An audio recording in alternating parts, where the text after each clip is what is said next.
Good morning. Will the Committee on Planning, Infrastructure, and Transportation please come to order? I would like to welcome my committee Vice Chair Okimoto and committee member Wire as well. I believe Councilmember Dos Santos-Tam will be on his way, and I'm not sure about Councilmember Tupola. Thank you.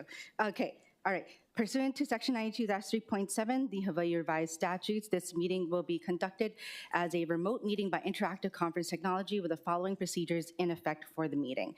Members of the public will be allowed to provide oral testimony on all items on the agenda via two ways, remotely and in person in the council chambers. Remote and in-person testimony will be allowed when the agenda item is taken up. As both English and Hawaiian are official languages of the state of Hawaii, pursuant to Article 15, Section 4 of the Hawaii State Constitution and Section 1-13 of the Hawaii Revised Statutes, members of the public may testify in either language. For oral testimonies offered in O'ahu, Hawaii, additional time as may be necessary will be allowed for the testifier to provide an English translation of their testimony. Before testifying, each person shall state their name. Each speaker may not have anyone else read their statement and is limited to a 1-minute presentation on each item. All persons who have registered to testify remotely by video conference or phone will be called upon first. When your name is called, please monitor your screen and activate your audio feed when prompted. For those who are joining us by telephone only, I will identify you by your last 3 digits of your phone number. When your number is called, please press *6 to unmute yourself when prompted. I will then give persons who have not registered an opportunity to offer testimony. Please then utilize the raise hand feature on Zoom to be called upon. Some friendly reminders and tips: please video conference from a quiet location if possible. If you are also watching the proceedings on O'ahu, please mute your television at the time you're called to testify. When the timer on screen reaches 0, please conclude your remarks promptly. Once all the remote testifiers have testified, I will proceed to in-person testimony in the council chamber. Persons who have not registered will be given an opportunity to speak following the oral testimonies of the registered speakers. HRS Section 92-3.7 requires all votes for remote meetings to be conducted by a roll call unless unanimous. Therefore, I will first call for objections, and if there are any, I will call for a roll call vote. For those council members participating from outside of the council chamber, I will ask them if there are any, that in accordance with HRS Section 92-3.7, that the meeting will automatically recess if we lose audio-visual contact with that member, and we will not be able to reconvene until we reestablish contact. Therefore, I will ask that member, if we do have any, to announce beforehand if they will be voluntarily signing out of the meeting. Written testimonies, including the testifier's address, email address, and phone number, will be available to the public as described on the posted agenda. As a courtesy, please silence or turn off all cell phones. So first up, we have agenda item number 1. We have resolution 25-111. This resolution appoints John Katahira to serve as a voting member on the Honolulu Authority for Rapid Transportation Board of Directors of the City and County of Honolulu for a term expiring on June 30, 2030. Members, we also have posted to the agenda a proposed CD1 version of the resolution, OCS 2025-03264/4/17/2025, sorry, I should say 17/20 or 2025, 1:13 p.m., submitted by myself. For your information, a summary of the amendments are listed on the agenda, or is listed on the agenda. Members, I do want to note that I know that this is a council appointee. This does then take the place of our current appointee, Robert Yu, who expressed his gratefulness to be a part of the Heart Board, but was not seeking to be a part of the Heart Board as well anymore. And we have John Katahira as the appointee, and we would like to invite the appointee, Mr. Katahira, if you would like to just introduce himself for the members if you have not yet been able to meet. I know we don't have all the council members here, but we do hope that you are making your way to meet with all the council members as well. So please introduce yourself, and just give a brief summary. Let us know if you've met with any members of the council, and yeah, we'll go with that. I'm new to this, so the microphone's on? Okay, so good morning, committee members, Chair Cordero, thank you for this opportunity. I really had to think long and hard about throwing my name into this because, as you folks know, it's going to be a lot of work and it's very contentious. And me being an introverted engineer, not really comfortable in that kind of setting, I did think about it a lot. I'm somewhat recently retired. I still have a lot to give to my community. Two things to know about me: I like big challenges, and secondly, I'm not afraid to throw myself into situations and make impacts. And I think those are two qualities that I can offer the Heart Board and the community in general for this project. So I look forward to any questions you folks may have. I look forward to the opportunities ahead to make a difference. Thank you. Thank you very much. Members, do we have any questions? Any questions? Okay. Mr. Katahira, have you met with all the council members yet? No, I have not. But I did reach out, and I do have a few more appointments coming up, but I haven't met with everybody yet. Okay, awesome. Thank you very much. All right, we'll take up testimony. We'll have further discussion after. All right. Thank you. Thank you. Okay, we will now proceed with remote testimony. Clerks, we do not have any remote testifiers, but is there anyone online who wishes to testify? Chair, there are none. Okay, thank you. All right, moving forward with in-person testimony. Clerks, do we have any in-person testifiers? Chair, there are none. Okay, seeing none, please note that we do have, I think, 2 or 3 different communications on the agenda with testimony for the appointee as well, members. Members, we are back in discussion. We know that this goes before us. As it is a council appointee, it will go before our committee and then go out to the full council for adoption. And I hope that you have time to meet with the appointee as well. We have our Council Vice Chair Wire.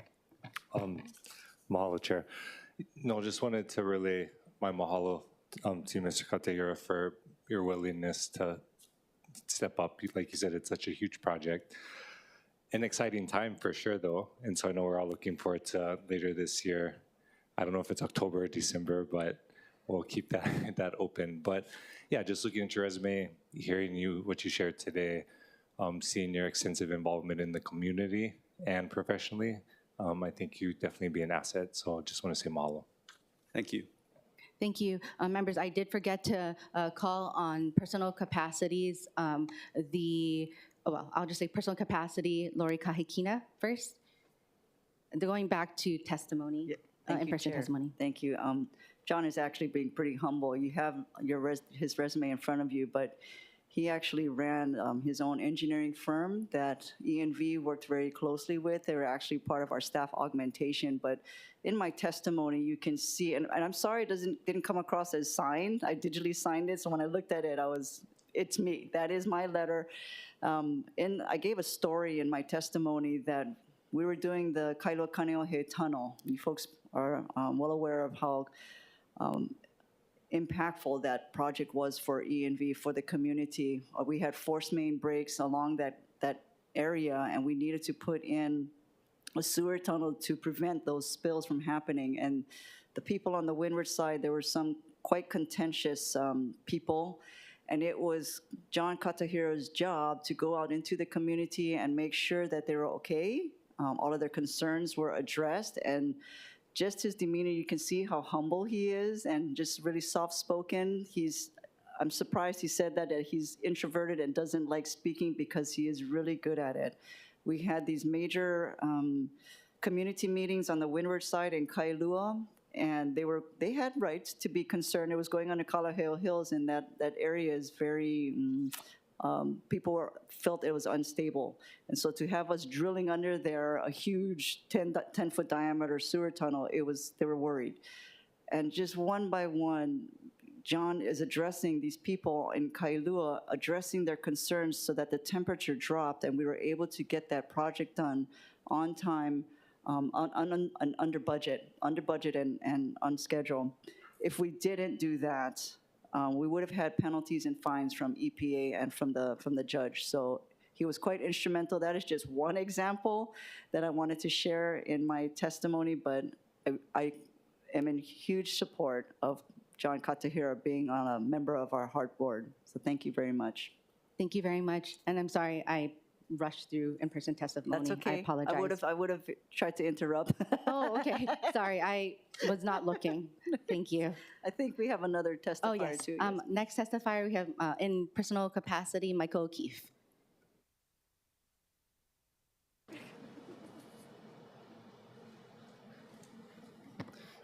Thank you, Chair Cordero, council members. Mike O'Keefe, new Deputy Executive Director and Chief Operating Officer at HART. I'll mostly just stand on my written testimony in strong support of John Katahira.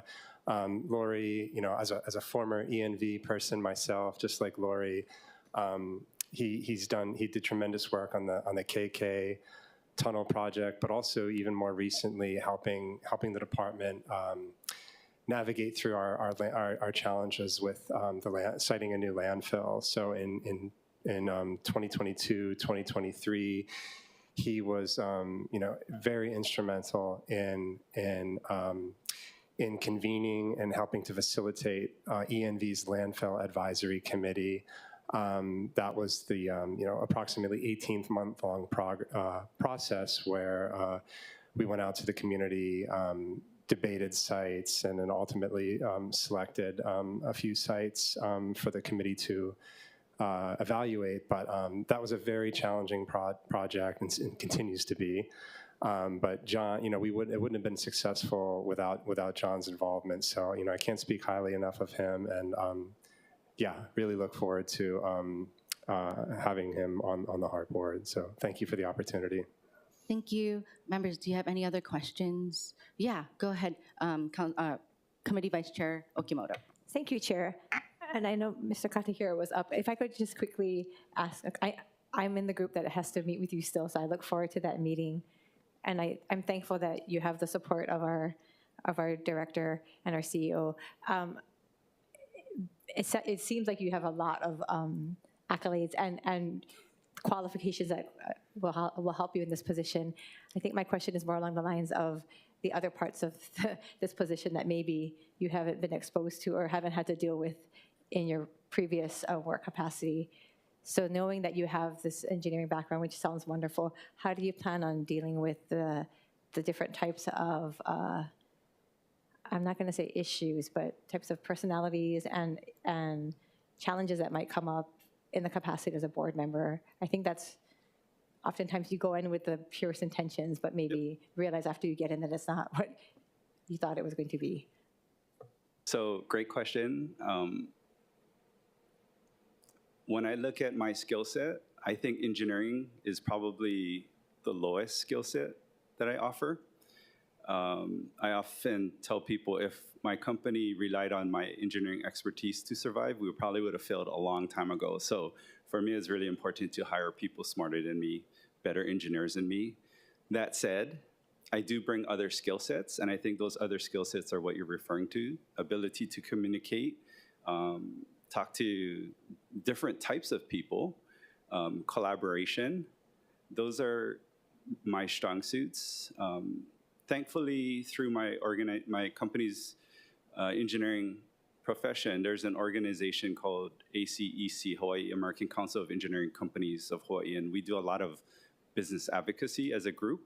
So we did spend a lot of time working with our Hawaii legislators as well as our U.S. Congress to help improve business climate for the engineering community. So getting to know that side of how things operate, the bill writing side, was really, really helpful. My involvement with that organization was I was on the legislative committee, and I'm also a past president of that state organization as well. So long-winded way to say I'm very comfortable with the other skill sets that are required, not just the engineering. I think those are my stronger skill sets. Thank you. Thank you for sharing. Great to know. We look forward to it. We know that this is a voluntary position, and we understand the sacrifices that you have to make, but it is a high-profile position also, It and is. it's a big project that's important to the city, but also affects statewide because it impacts all taxpayers. So I look forward to meeting with you one-on-one. I apologize Same, for not being able to same. have done so far, Yeah. but thank you so much. Thank you. Chair. Thank you. Members, are there any other questions okay, so I guess we'll end in-person testimony, and then we're back to discussion, members, back to discussion. So Mr. Katahira, when we did get a chance to have a discussion, I mentioned kind of along the lines what Councilmember Okimoto mentioned, right? Like, there's a lot of hard discussions to be had, a lot of things to either review, then hold accountable, and you did share a bit of other experiences on not other projects, but like your professional work that will help you with this.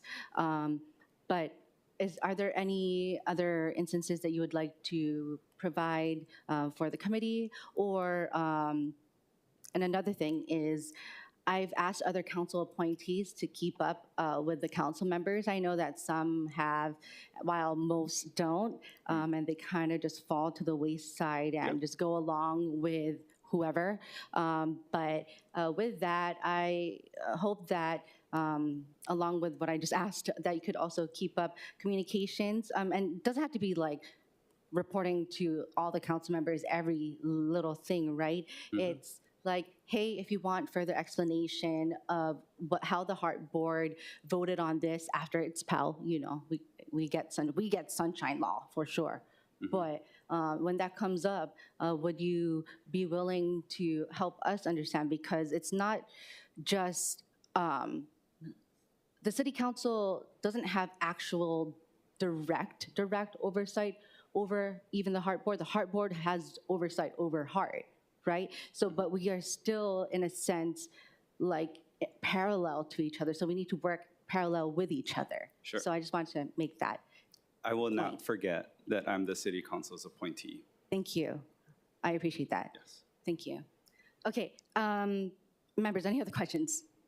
Okay, thank you. And I thank you for letting me grill and drill that in during our meeting. I was very adamant about it. I understand how important it is. Thank you. Thank you very Thank much. you. Okay, seeing there be no further discussion, okay. Okay, thank you. The chair recommends that Resolution 25-111 be amended to the posted CD1. Any discussion, objections, or reservations? Hearing none, the resolution has been amended to a CD1. The chair recommends that Resolution 25-111 CD1 be reported out for adoption. Any discussion? Any objections or reservations? Hearing none, so ordered. Thank you. We will see you in the council. Thank you. Full council meeting. Okay, next up, and I really hope that other council members join us, whether online or watch us, or I guess they can watch it later, but we have a really great presentation soon, so get over here. Thank you. Resolution 25-129. This resolution accepts a gift of $2,253.46 to the city from the American Association of Motor Vehicle Administrations, AAMVA, to be used for travel and related expenses for a representative of the Department of Facility Maintenance to attend the 2025 Federal Motor Carrier Safety Administration /AAMVA Commercial Driver License Coordinators and Information Technology Managers Meeting in Orlando, Florida from May 6 to 8, 2025. Members, we also have distributed a hand-carried proposed CD1 version. It is hand-carried, so you should have it on your desk of the resolution. It is OCS 2025-0373/4/30/2025 6:43 a.m. Submitted by myself. The proposed CD1 makes the following amendments. It replaces Exhibit A attached to the resolution to correct the date of the event as references to Departmental Communication 324/2025, which transmitted the revised Exhibit A and makes miscellaneous technical and non-substantive amendments. So with us from the city administration, we have Director Gene Albano from the Department of Facility Maintenance. Director, is this you going? Unfortunately, no. Oh, okay. Go ahead. Good morning, Chair, Vice Chair, Chair Waters, and Vice Chair Wires. The gift funded by Federal Motor Carrier Safety Administration, FMCSA, is an annual forum to facilitate dialogue and training between government jurisdictions and FMCSA to meet requirements of the Commercial Motor Vehicle Act of 1986, as well as Motor Carrier Improvement Act of 1999. So we are sending our driver coordinator and equipment coordinator to make sure she is up to breast with the latest standards, and we appreciate the consideration of the gift. Thank you. Thank you. Members, do we have any questions about this? I have a question, Director. So this is just one of the coordinators and you only have one for the city? The coordinator is the overall position that will develop the program for the city, as well as DFM's driver and equipment coordinator. Just an update, she has already have one of the trainers' positions coming up for selection, and we are aggressively also in the process of hiring the second trainer as well. So it was important for us to get the coordinator in place and be able to develop the program once again in order for the department and the city to provide promotional opportunities for our labor force to get to those higher positions, and the coordinator and the trainers were important to be hired. Okay, thank you. And so this one coordinator, is it, so does do the positions that you have available allow for only one coordinator, and that's why you're only sending one? That is correct. Oh, I see. Okay. However, in the past, others have gone besides the coordinator. It is an annual event that the state or the city sends one representative to this conference. Okay, thank you. And then, but you have multiple trainers though, even though you have one coordinator? That is correct. Okay. That is our hope. That is certainly our hope and aspiration, to get the trainers in place. Okay, that's good. Okay, this makes sense. All right, members, do we have any other questions for Director Albano? Oh, okay, got it. All right, so we will now proceed with remote testimony. We don't have any registered remote testifiers, but clerks, do we have any remote testifiers? Chair, there are none. Okay, we will now proceed with in-person testimony. We don't have any registered in-person testifiers, but are there any? I don't see anyone. Okay, we're closing that. Members, we are back in discussion. Okay,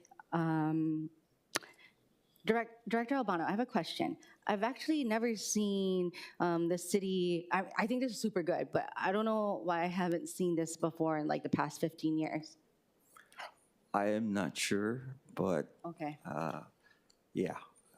I can Okay. follow up if you want more information. Yeah, well, so my main thing is like, I know that we're trying to shore up the amount of trainers and then like allow for mobility within the labor force, as you mentioned. But I mean, I know this helps a lot. So I was wondering why it was not utilized if this has been offered the last. It has. Perhaps they have not taken full opportunity of it.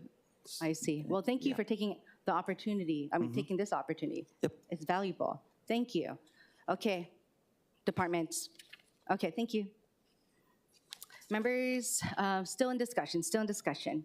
Okay, seeing none, the chair recommends that Resolution 25-129 be amended to the hand-carried CD1 as discussed. Any discussion, objections, or reservations? Hearing none, the resolution has been amended to the CD1. The chair then recommends that Resolution 25-129 CD1 be reported out for adoption. Any discussion, objections, or reservations? Hearing none, so ordered. Moving to agenda item number 3, we have Resolution 25-110. This resolution approves the Department of Transportation Services 2025 Public Transit Title VI program pursuant to the requirements and guidelines of the Federal Transit Administration's Title VI Circular 4702.1b.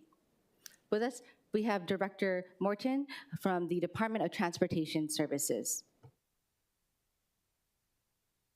Aloha, Council or Council Chair Waters, Council Committee Chair Cordero, Vice Chair Okimoto, Member Wire.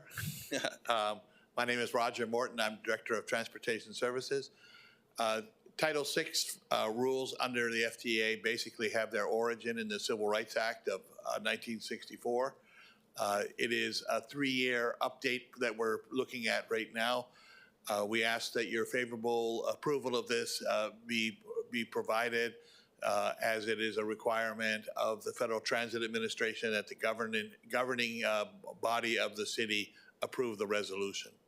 Happy to answer any questions. And I do have with me some staff. I have Kent Yang and Tony Valdez. Kent is the project manager for the Title VI update. Okay, thank you. Members, are there any questions about the Title VI update? Would you be able to share, Director, about the update as it relates to some of the transit routes that have been announced that may not be as serviced as much? Well, yes, we have a couple of things. This is looking back over the last 3 years of our transit service, and just short, in short, what we do is we analyze various parts of the service. We took a look at the accessibility. We compare it with minority census tracts to make sure that there isn't any disparate impact of the way we do it. We have to make sure that our amenities are shared equally among all groups within the city. That's what Title VI is trying to do, is to make sure that we are not, sending all the old buses to Waianae or those types of things that other cities, have had histories of doing. What you are referring to, Chair, was I think that we are also planning some exciting new services in conjunction with the opening of Segment 2 of Skyline. And so our staff is also taking a look at the Title VI impacts that those would have as well, but as a separate effort from this, which is a 3-year look back. But I hope that answers your question. Okay, thank you. And will that have to come before the council as well if any changes are proposed? No, it wouldn't, but I think that our department would be happy to provide informational updates in any case, because we want to share this with the entire community. And so, my offer would be to come back sometime before Skyline grand opening and to do a presentation of the changes that we're making to our bus service as well as Skyline. Thank you. I know that part of this report, it keeps mentioning that there's 4 different types of routes, and then that this focuses on circular routes. Circulator routes. Yeah. Okay, the report, the draft here says, circular. Because I know, I use circulator routes, but here it says the 4 are rapid bus, limited stop, trunk, circulator, and peak hour express. And then through the rest of it, unless it's circular is something else. Is circular something else?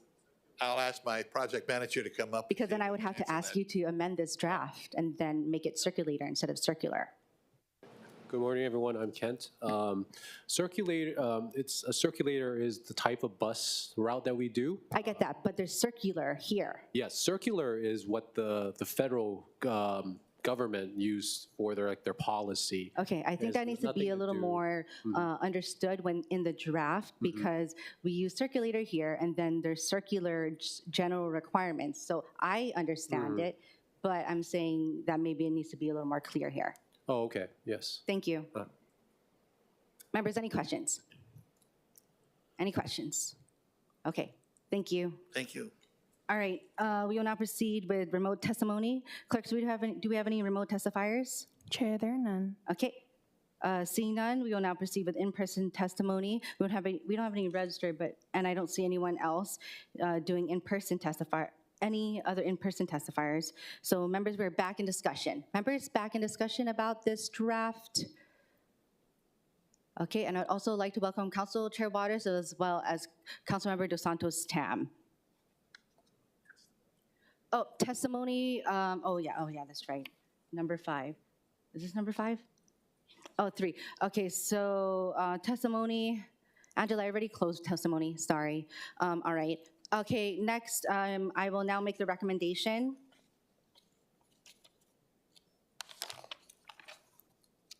I can't. Okay, I guess the chair recommends that Resolution 25-110 be reported out for adoption. Any discussion, objections, or reservations? Hearing none, so ordered. Moving forward, agenda item number 4, Bill 6, 2025, CD1. This bill relates to structures on, above, or below public sidewalks or malls. Members, we have posted to the agenda a proposed CD2 version of the bill, OCS 2025-023/3/25/2025 at 1:55 p.m. Submitted by Councilmember Santos-Tam. For your information, a summary of the amendments is listed on the agenda.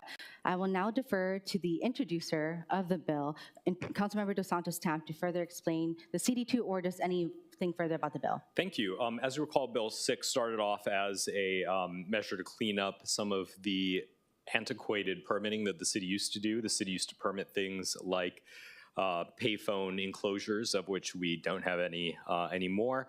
And I don't even think we have any payphones that are active anymore. But as we went through this, we also realized, and this is the purpose of the CD2, that the city used to regulate freight chutes and freight elevators. This was established in the 1960s. And actually, when they established this ordinance, they did it because they wanted to phase out freight structures and freight elevators, which we don't have anymore because they only had, I think, a handful of them back then, and they wanted to phase them out. So they were so successful in phasing them out that we don't need to do this anymore, thus we're repealing it. Thank you. Thank you very much. Members, any questions, sorry, excuse me. We have from the City Administration, we have Director Kawano from the Department of Budget and Fiscal Services. Good morning, Committee Chair Cordero, Honorable Council Members, Andy Kawano, Director of Budget and Fiscal Services. Thank you for allowing me to make a few comments. I want to thank council members for taking out the obsolete, assets and components, within the bill. I want to understand what curbside tellers mean. I'm thinking that there are ATM machines or something like that.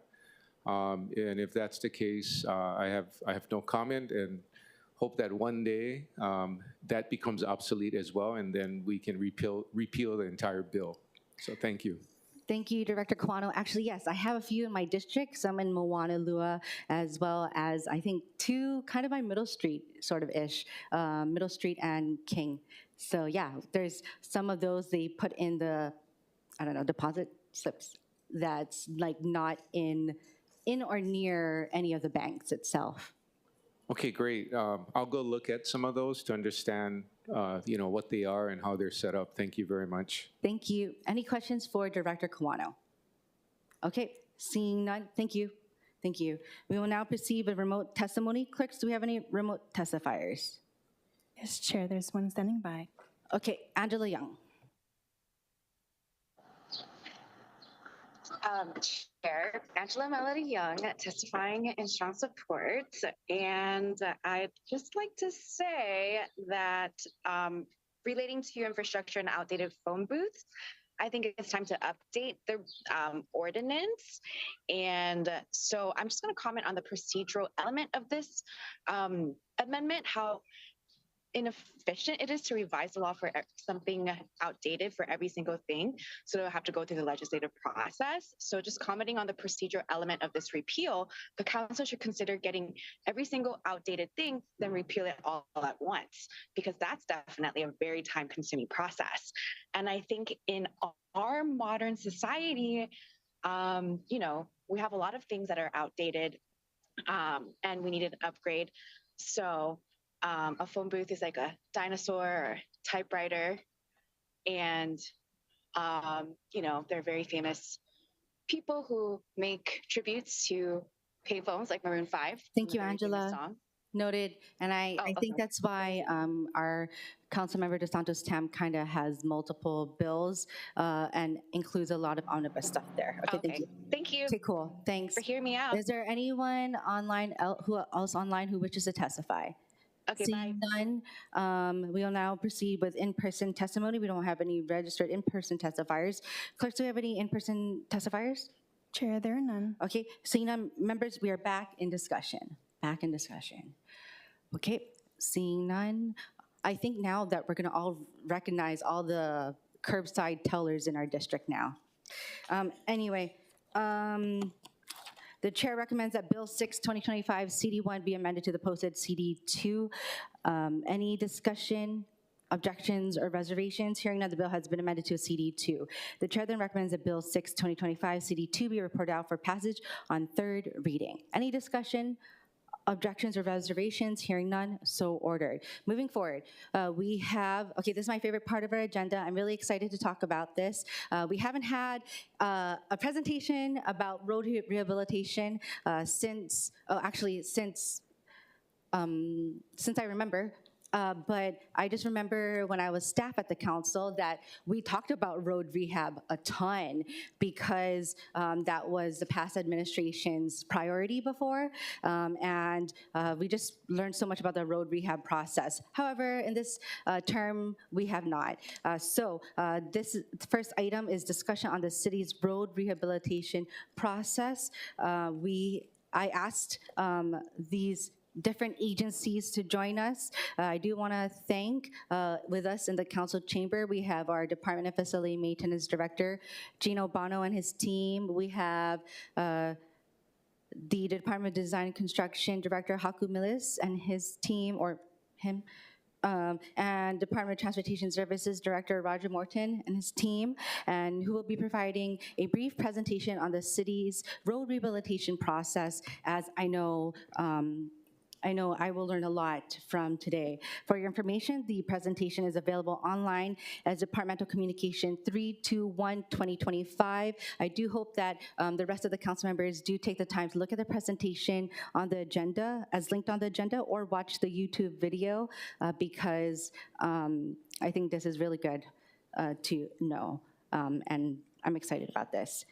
Thank you very much, and I'll direct it over to Director Albano. Thank you, Chair. Gino Albano, Director, Chief Engineer of the Department of Facility Maintenance. The city has approximately 4,000 lane miles under their jurisdiction. Today's discussion is a broad overview of the city's road infrastructure that aims to provide the most practicable and fiscally responsible and appropriate approach on its useful and service life, generally about 20 plus years. But over time, given traffic loads due to increase of vehicle usage, environmental elements, especially from climate change and intense rain episodes, it contributes to an accelerated deterioration of its surface. DFM has developed a preservation program that will be the focus of the discussion.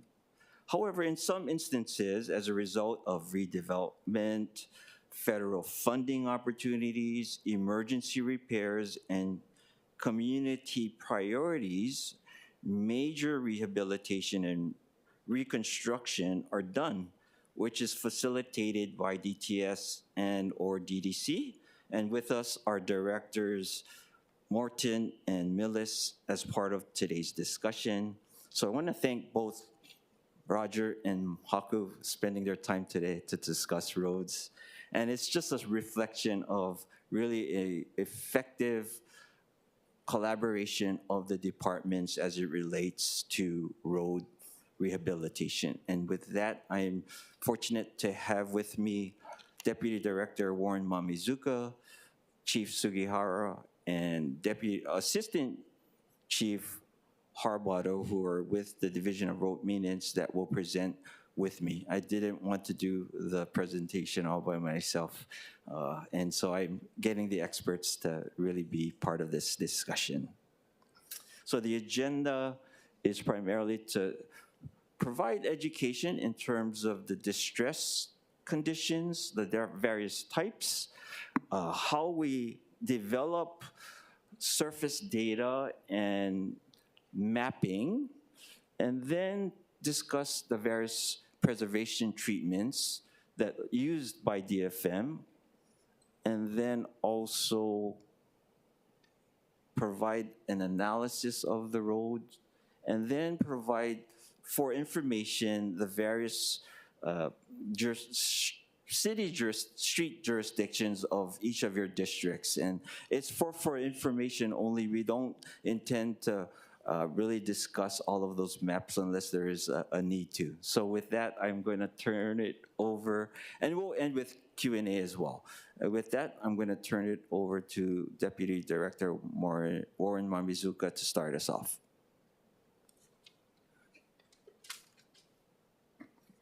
Aloha, good morning. Committee Chair Cordero, Council Chair Waters. Thank you for having us. I'm Warren Mamizuka. I'm the Deputy Director for the Department of Facility Maintenance. And this morning, I'd just like to go over some of the pavement distress that to be recognized, and how we come about, the rehabilitation of streets. So first, we'll start on the top left. It's alligator cracking, also known as crocodile cracking. It's a type of asphalt damage characterized by a network of interconnected cracks resembling the skin of an alligator. This damage is often caused by issues in the supporting material beneath the asphalt, such as poor subgrade preparation, inadequate drainage, and excessive weight loads. Second, we have what they call block cracking. In asphalt, it is characterized by interconnected cracks that divide the pavement into roughly rectangular pieces. It's primarily caused by the asphalt binder hardening and becoming brittle, leading to shrinkage and inability to expand and contract with temperature changes. This type of cracking often occurs over a large area and is not directly related to traffic loads. Third, we have edge cracking in pavement, which appears along the sides of roads or driveways. It is primarily caused by inadequate support at the pavement edge, poor drainage, or excessive traffic. If left untreated, these cracks can lead to further damage and deterioration of the pavement. Next, we have longitudinal cracking in pavement, similar to edge cracking. It refers to cracks that run parallel to the center line or direction of lay down of the pavement. These cracks can be caused by various factors, including poor construction practices, shrinkage of the asphalt layer, reflective cracking from underlying layers, and longitudinal segregation during pavement operation. Then we have asphalt trench patching. Asphalt trench patching is typical for utility trenching on asphalt roads using hot mix.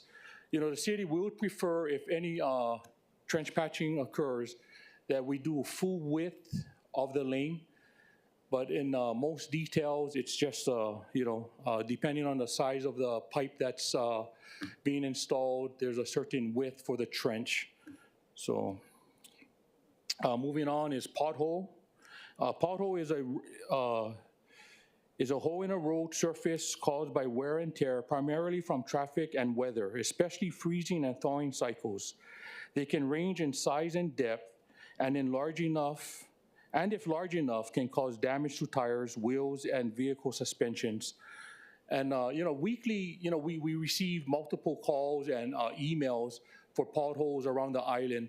On average, we're looking at about 150 to 160 potholes being patched, which is like equivalent to 0.08 lane miles. Doesn't sound like much, but when you look at 160 potholes, that's quite a bit for a week. Next, we have asphalt raveling. It's a pavement distress characterized by the disintegration of the surface layer, causing the loss of small aggregate particles, gravel, sand, and crushed stone, and leaving the underlying layers exposed. This process reduces the pavement's skid resistance, roughness, roughens and surface, and can expose the layers underneath to further deterioration, potentially creating loose gravel that can damage vehicles or create dangerous driving conditions. Last, we have weathering, which is a natural process where asphalt pavements degrade due to exposure to environmental factors like air, water, sun, and temperature changes, leading to various types of distress. This process can result in fading of the asphalt color, exposure of coarse aggregates, and even raveling, where aggregate materials are dislodged and missing. So these are just several types of distress, asphalt distress, that occurs on our city roads and state highways. And you know, a lot of this information we gather through what they call a mobile data collection vehicle, which you know, the Department of Facility Maintenance Roads Division, you know, every 2 years or so, you know, we go out, you know, we do a purchase order and work with some of these companies that they go around the country and they collect data on roads. And some of what the data that they collect, you know, it's the vehicle is a specialized vehicle equipped with sensors and cameras to gather information about the condition of asphalt pavement. This data can be used for pavement management, prioritization of maintenance, and quality control. These vehicles collect various types of data, including surface roughness, cracks, rutting, and other distresses. Next slide, please. Yeah. So, you know, some of the data that we collect, you know, we use a deterioration curve after all the data has been collected. So, to the left, you know, it's graded, you know, everything is graded, right? You got from failure to good. So to simplify, the pavement condition, which is a PCI, pavement condition index, for the city, we use the scale on the right. You know, from 71, the grade from 71 to 100 is good. And normally in that area, we like to use crack seal as far as pavement preservation. And in yellow, we have 50, you know, the grade from 56 to 70, it's relatively fair. That we would like to do a mill and fill. You know, we'll mill 2 inches of the asphalt surface and replace it with 2 inches of new asphalt. And that should give us at least anywhere from 5 to 7 years of life to the road, while, you know, the Department of Design and Construction working on the rehabilitation of streets. And then, of course, you know, you have 0 to 55, which is poor. Hopefully that's when, you know, we do have contracts coming out for bid to actually rehab the pavement in on certain roads in the city. And that will complete my portion of the presentation. Thank you. Thank you, Deputy Director Mamizuka. That was awesome. So in addition to the LiDAR technology that's done biannually, the department is certainly looking at more practical and cost-effective technology, and one of it is the use of telematics. And so you may see it in your insurance programs where there is a device that you place on your car that monitors your safe driving habits.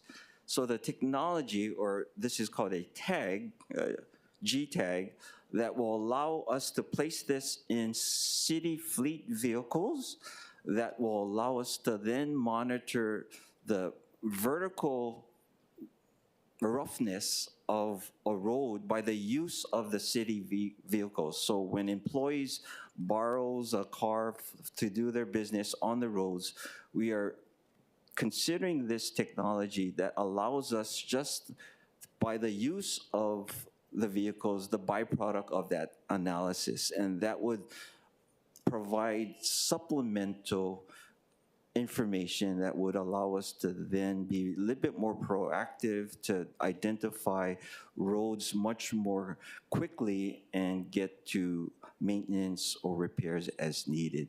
This is a one-year pilot that we are working with BFS to finalize, and we are hopeful to roll it out by the end of this calendar year. I will turn it over to Chief Sugihara. Morning, Tyler Sugihara, Chief of Road Maintenance, DFM. So what we have here on screen is a snapshot of our city work system, which includes the pavement data.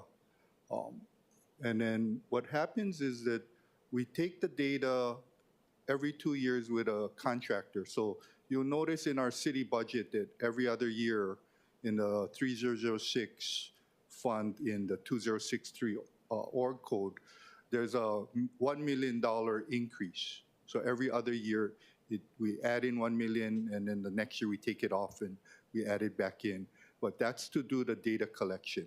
So from that, we also have the contractor come in and they evaluate on what Warren had previously described, the pavement defects. And then we use a program called Paver. It's developed by the Army Corps of Engineers for airport pavements, but it's widely used across the nation as to determine the pavement condition indexes. So these are 0 to 100, with 100 being a brand new paved road and 0 being the craters that is undrivable. So these are the different levels, and so then running it through a computer system and then having people, the contractor document all these distresses, that's how they come up with the PCI, the pavement condition index. So on this page, what we do is we have all of the roads and they're split up into segments. Certain roads, if they're a long road, they might have 10 segments because of the different road conditions. And so at times in the past, pavements were resurfaced at different ages. So there's a big difference in the pavement condition index. So that's what we've noted. So traditionally, I mean, we've been doing this ever since I've been with roads back in 2003. And back in those days, we had a more manual method of doing it. But more recently, the State Department of Transportation had been capturing data. And so we had basically jumped on their contract to reduce the mobilization costs of the contract to get the specialized vehicle here. So they have pretty much the same data. In fact, some of their roads, the highways, in order to get to the highway, they do pavement condition indexes of the city roads as they get to it. And similarly, when we're doing some of our roads, it goes back into the state's database as well. So it's a common contractor, and so we've been having good results with that. And so this is the kind of the result of what we get out of the pavement, the data that the contractor provides. And so with this, looking at the certain cutoff of the pavement condition index when it gets to a certain level, these are the roadways that you see in the city in our proposal for the rehabilitation of streets projects. So these are the listing, and then we also work with the Department of Design and Construction as far as those projects which are in progress or were not able to proceed. And so then we add those to the list as well, because the roads as part of the rehab of streets have to be on that list of roads that City Council approves as part of the ordinance.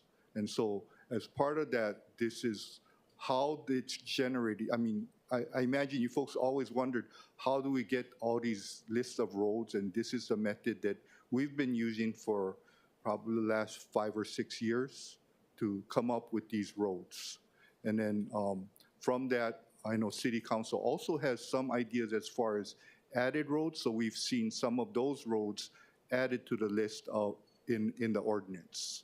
So typically, I think they're added as provisos But that's how those are added on, and we then, once the budget gets approved with the dollar figures, then the Department of Design and Construction would package rehabilitation of streets, capital improvement projects for those roadways that you folks approved. So Sugihara, really quick. So you're saying that our budget provisos then get added to the list along with the, is it priorities or? Yes, With the ones that DFMs. we've already identified to you folks. Wow, that's great to know. Thank you. Yeah. Sorry to interrupt. Go ahead. Yeah. So this would be the method we handle for the rehabilitation of streets. And so kind of as an example of what we think about, and more recently, we've gotten in the 24 and 25 budget, $10 million of resurfacing of streets projects. So we will be proceeding with King Street soon. We've completed some roadways in Kaneohe. The Kamehameha Highway through Kaneohe Town has been completed at the intersections. The Kaneohe Bay Drive has been completed. We recently did University Ave, and then working on Metcalf and King Street. And then soon to come will be the Middle Street and School Street. Those are all the $10 million out of the first year, the 24 funds. And these are basically roadways which are in very poor condition, but DDC will not be working on them for 2 years or so. And so it's in such bad condition with that, you know, at times like in Kaneohe Town, we could not apply pavement markings because the road was basically gravel. So as we painted it, it would last 2 months and we'd have to repaint it again. So we couldn't send our, you know, we have a limited amount of pavement marking crews. So as part of that, we couldn't continually send them out. So that's why this kind of project was a godsend to us. So we appreciate you folks approving that for us. And so this upcoming year, the FY25 funds will be looking at roads in Kaka'ako, which were previously privately maintained, privately owned. And so we will be looking to resurface those roadways in Kaka'ako as part of the FY25 $10 million. So the other one that we are looking at is Kalia Road in Waikiki. So what we have on screen is the depiction of Kalia Road. So one of the things is that the Army is currently doing a rehabilitation of streets, realigning some of Kalia Road between Saratoga and Paoa Drive, Paoa Place. So there's also a portion between Ala Moana Boulevard and the Hilton Hawaiian Village driveway that is state. And so, first of all, just looking at the map, then we have certain responsibilities within the city portion. So what we will be using our FY25 funds is to do those portions of Kalia Road outside of the Army's current project that they're undertaking right now, so that it's a major thoroughfare for a lot of the buses and tourists in Waikiki. So, you know, this has been a constant problem. It's been one of our biggest pothole complaints, although most of the potholes were in federal roadways. And so we've been notifying the Army of all the pothole complaints, and then, but there are some within the city portion. So we plan to do that first with the identifying our city roadways. The next slide shows the pavement condition index in the yellow for the Kalia Road portion. So these are some of the things that we will look at.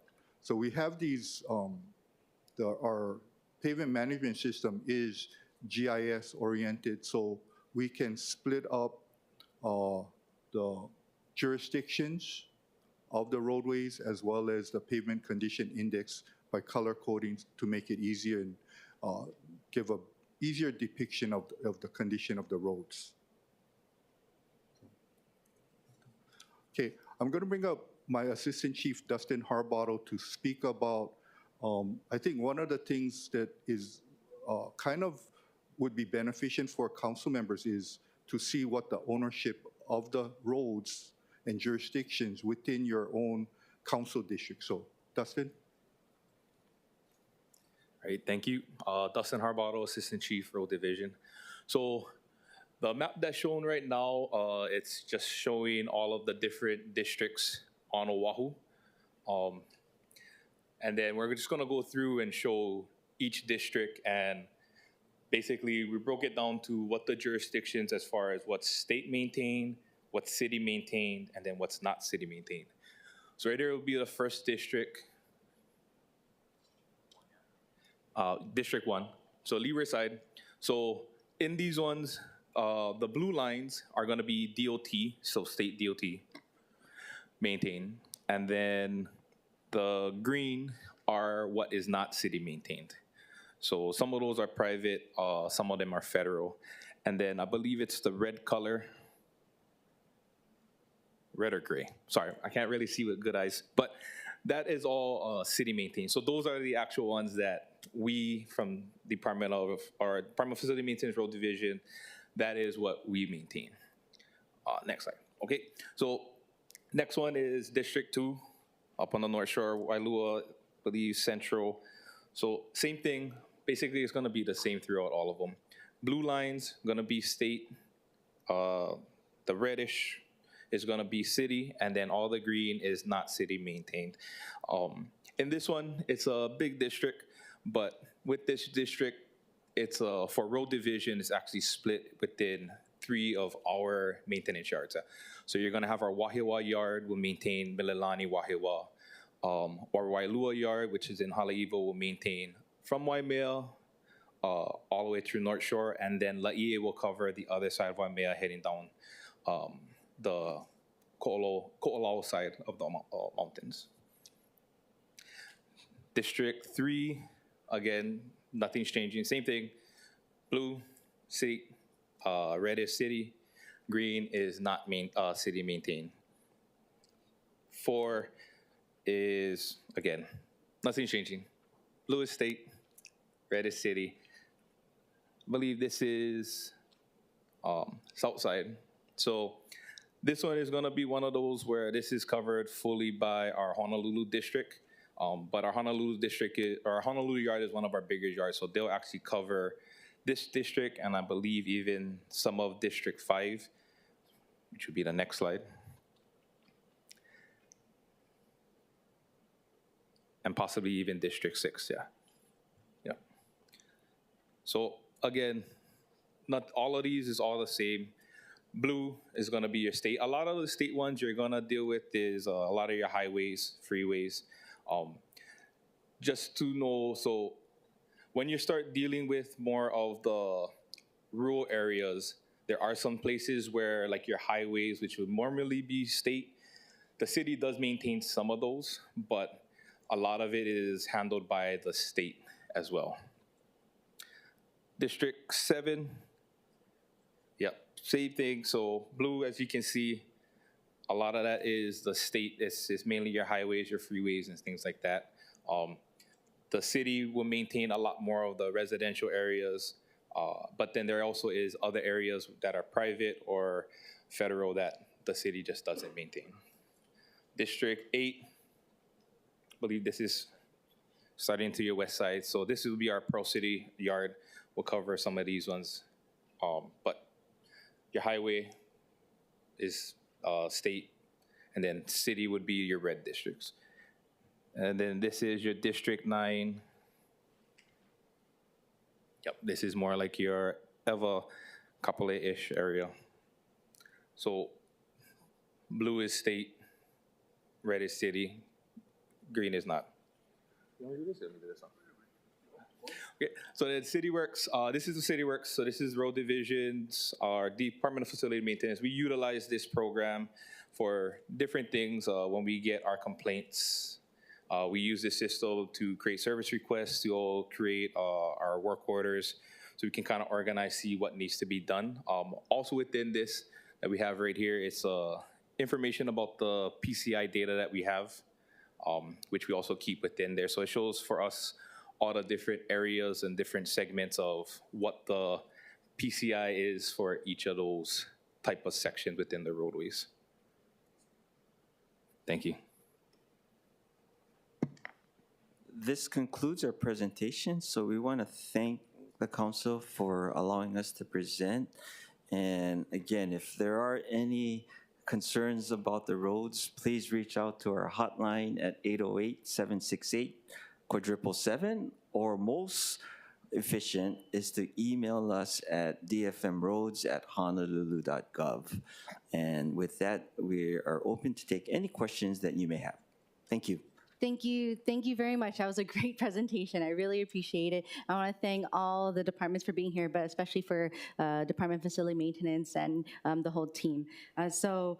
First off, geez, I have a lot of federal roads or non-city maintained roads, but I know it's federal roads. But good to know. No wonder they're so bad. I will allow for members to ask questions first because I just distracted myself with that comment. We have Council Vice Chair Wire. Thank you, Chair. Echo those sentiments, and thank you for the presentation and all the work everyone is doing. The Laie yard, how far down does that go? Or to Kolopoko, or? Yes, sir. Sorry. The Laie yard covers the area from Waimea Bay to Kualoa. Kualoa, okay. And then below that, where's the other yard? Kaneohe? Kaneohe yard will pick up from Kualoa down to H3. Okay. Yeah. And then the only other question I had right now, you know the app? I might have missed it, but that shows the ownership with like the red lines and everything. Oh, yes. Is that publicly available, or that's on? It's not yet. So we wanted to show you what we've been working on to generate these maps. So then probably we'll be converting them to PDFs that you can drill into to look at the specific, the higher, to magnify the area, so that you can see the specific roadway in question. That way, we make things a lot easier for you folks to identify your constituents and easily tell them while they're on the phone, oh, sorry, that's a state road, but we'll be sure to let them know about your concern. And of course, if you do send us an email, we do monitor that continuously throughout the day. We have 2 staff members doing that. And then it gets transferred over to state, federal, and if it's state, sometimes it might be the HHFDC or HCDA, but it'll get to the proper person. Okay. No, I appreciate that. Because I think it'd be a lot faster if our staff can just quickly pull it up and then saves you folks time. It's kind of a preview, so we're gonna try to get that up on our website, and then you folks can access it. Okay, so no timeline yet on that? Not yet, yeah. I just had staff run this through to see what we could do, and then for the ownership, we're pretty comfortable with that. For the PCIs, because the data may be old, we don't want to really make that publicly accessible with everybody complaining and saying, oh, this is my street, it's given a 80-something, but it's really bad and should be a 50-something, because we can't really make interim changes to the PCI within the database. I see. Yeah. Is the road ownership, is that an editable database, or it's just pulling it off of like the RPT database and other sources? So, yeah, so the database is actually our own, and we've been updating it in coordination with Land Division, DDC, for the ownership. It may be lagging for a newly dedicated subdivision, but it's pretty accurate, much more accurate than the other information that's available on the web. Okay, appreciate that. Thank you. Thank you, Chair. Thank you. Great questions. We have our Committee Vice Chair, Okimoto. Thank you, Chair. Aloha, good morning. I had a couple of questions, if that's okay. I thought that was really interesting, the different types of roads that was on the pavement distress. But since you're up there, I wanted to go back to the maps and maybe committee chair mentioned, but I want to be clear. So the lines that are green that are not city maintained, are they federal or privately owned? Because the map, the initial map showed orange for federal and then green for private. So yeah, so the green ones are not city maintained. So it could be federal, it could be subdivisions not dedicated yet. It could be those which didn't meet city standards, and so those would not be maintained. We do include those private roads that the city has accepted maintenance for. Those would have to be 6 or more properties, and the property owners would need to sign a petition to have the city maintain it for them. But those would be city maintained, not. So those would be listed as red. sorry. So those that are green and could be private, not federal, if they agree to, they can have the city take over. You're saying, but we're paying for that? Do they give us ownership of it, or they just say, we want you to take care of it, but? Under the private streets maintenance ordinance, we are able to provide that service within our resources. So normally that would be like patching a pothole on that roadway. How often does that happen? I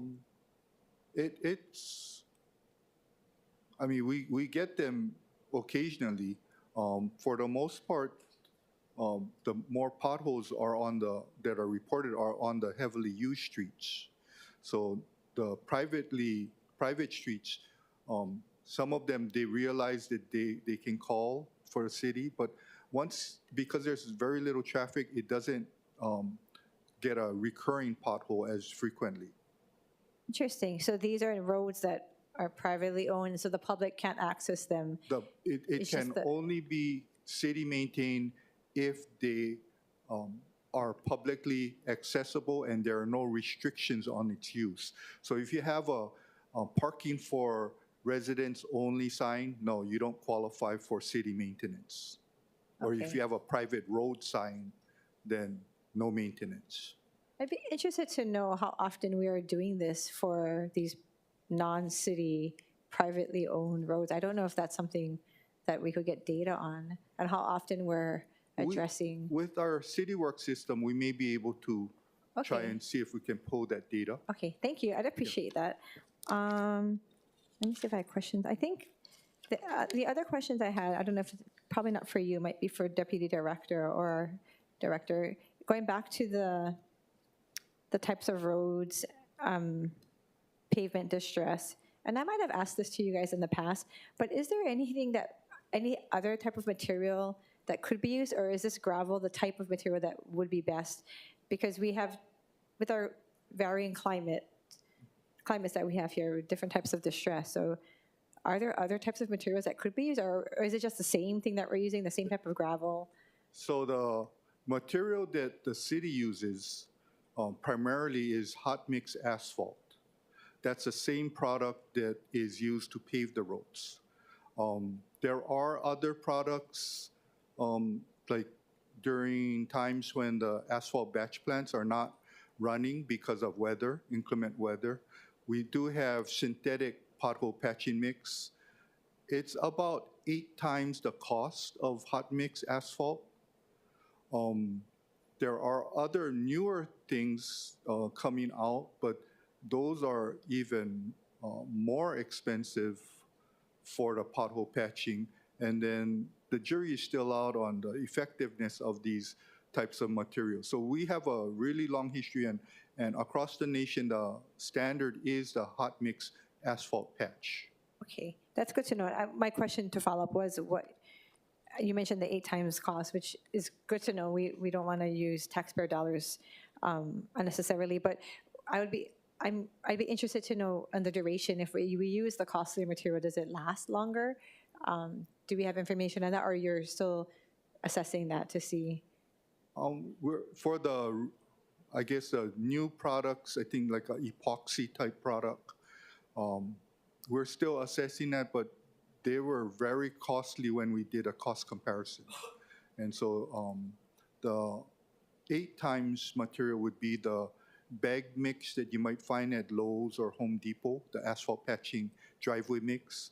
And those are just something that we have to put in just because there's a hole there that the city would be open to liability if we didn't patch it.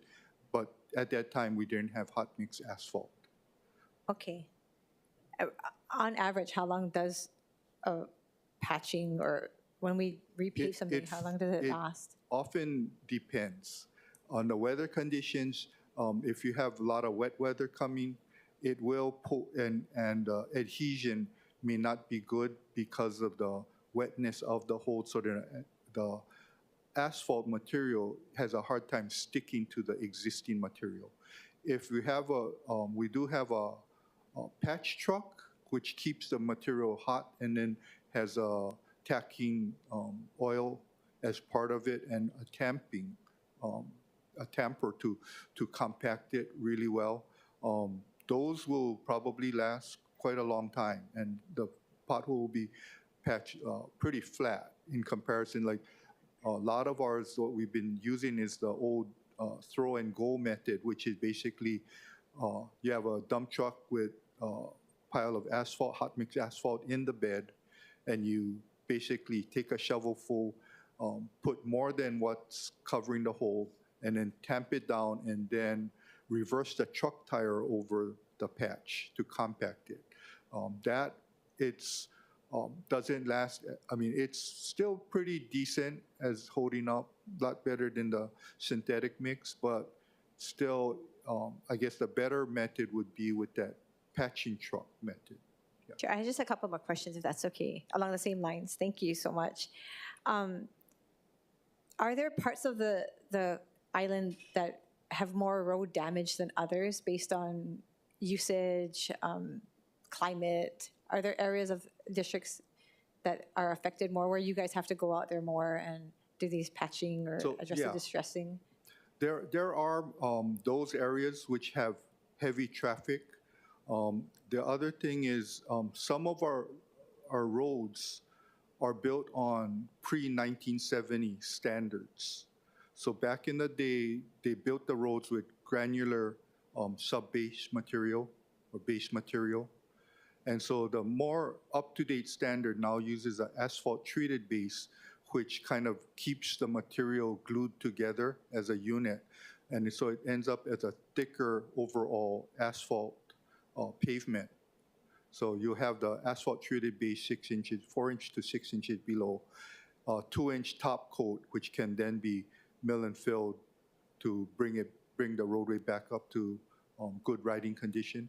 The older method was a 2.5-inch asphalt on top of a granular base. But then if you have cracks in a road, the water intrusion will cause deterioration in your granular base, causing a lot of the fine material to lose, to be lost. And then that often you'll see the deterioration like the cracking as well as and the resultant potholes. So what we're trying to do is with our pavement preservation is avoid the potholes by either the seal coat or slurry seal, which will provide a seal and minimize the water intrusion into the base layers.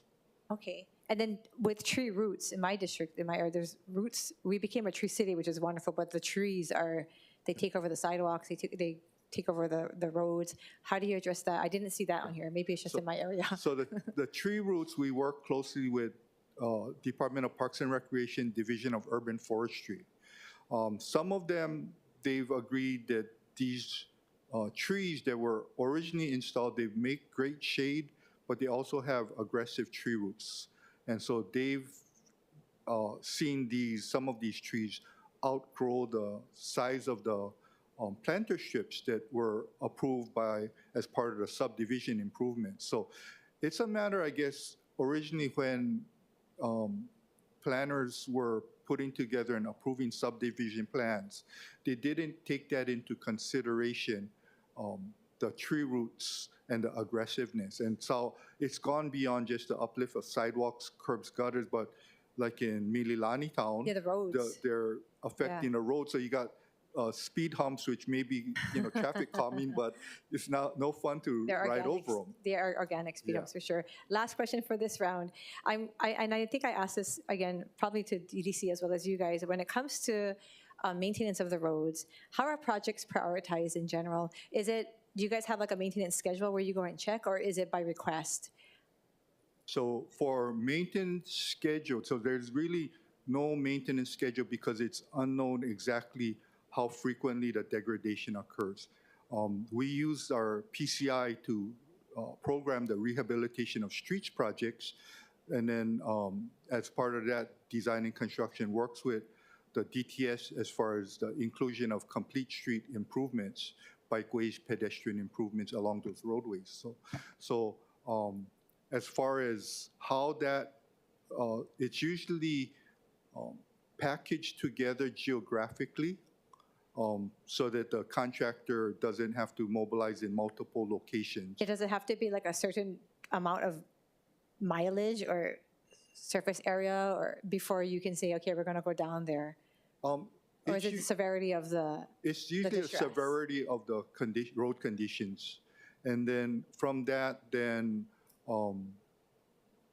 the Department of Design and Construction, one of their difficulties is they have to deal with all of the different utility companies and then all of their underground utility projects which interfere with the ability to put out a contract, because you don't want to put out a resurfacing contract and then the following year water rehabilitation project digs up the whole roadway and you've wasted all that, good money, and then have to redo it all over again. And sometimes then after you do that, then the sewer rehab comes in, and then a HECO line comes in, and then, so they kind of coordinate that. So if we came to you, you guys would then have to check to tell us, okay, we see this piece of road, but we have to wait till HECO or Board of Water is done with, or at the same time. You guys would know that, or you would have to inquire? In some cases, there are emergency actions. Some, like HECO might have a line that is no longer serviceable. And so then you have all these homes without power. And so then they have to come in. So at times it's after the rehabilitation of streets paving project, but that's where we've asked them if they could repave a whole lane rather than just the skinny trench that they're digging up. Thank you so much. Thank you, Chair. Thank you. And then along that note, actually, because we also have DDC and DTS here, I know that you mentioned along with DTS is complete streets, but also looking at what other things are going to be happening along that stretch of road. Maybe we can have DDC and DTS come up to talk about their roles regarding road rehabilitation. Sorry, I didn't have you guys come up immediately after the presentation. So Director Millis, and I'll also ask a question for DTS, but on the front end, planning. But for DDC, they're the ones who will probably be contracting with the crews to then do a lot of the major road rehabilitation projects. And I was wondering, what is your department's responsibility and role after DFM or DTS works out that a road needs to be repaved or rehabilitated or reconstructed? Good morning. Thank you, Committee Chair Cordero. Good morning, Council Chair Waters, Vice Chair Wire, and committee members. I'm Haku Millis. I'm the Director for the Department of Design and Construction.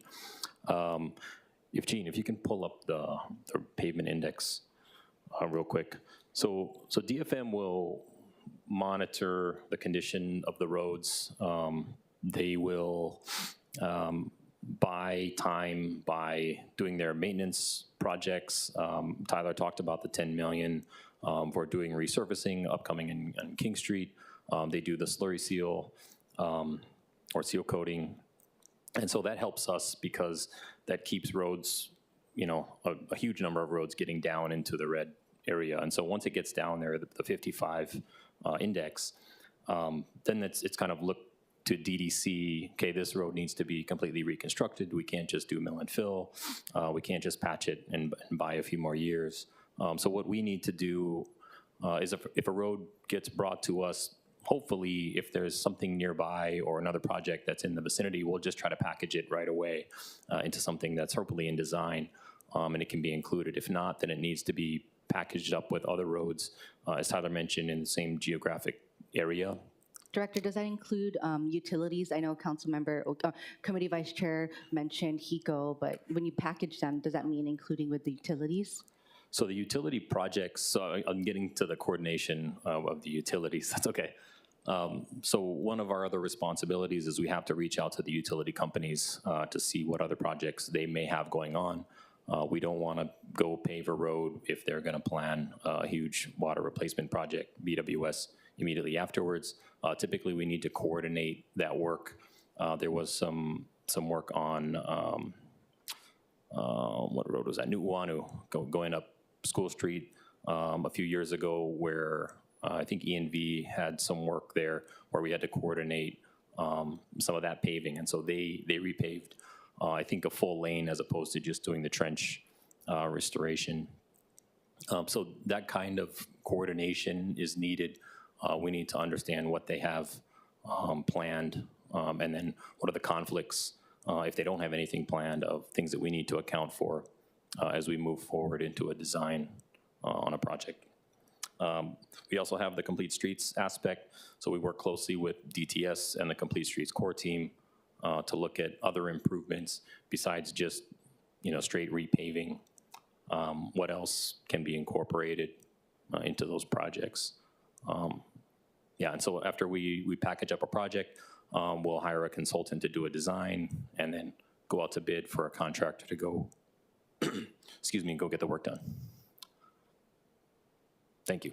Thank you. Does that mean DDC then goes and does the public outreach for it, or is that another department? So we will make sure the public is informed of the upcoming work. We have the responsibility of letting them know. One of the other aspects I guess I forgot to mention is, when a road is identified, if it's large enough to warrant a standalone project like Salt Lake Boulevard, then it's kind of taken out and we would isolate that in its own project. There were significant improvements needed besides just simple road paving for that project. And so something like that does require a lot more outreach, keeping the community informed. For Haleiwa, we have outreach because there are significant complete streets characteristics being added to that project. And so it kind of just depends project to project. Okay, thank you. Members, is it okay if I bring up DTS for the front part of the coordination, and then we'll ask further questions? Okay, Director Morton? Yeah, press the button. Thank you. Yes, as you say, the DTS portion is in front. Frankly, it's really a four-step process. DPP actually has involvement way at the front, doing a lot of planning on types of streets. DTS is an engineering, traffic engineering section, gets involved in looking at traffic engineering aspects of roadways. Usually, very often they stay the same, but it's a review.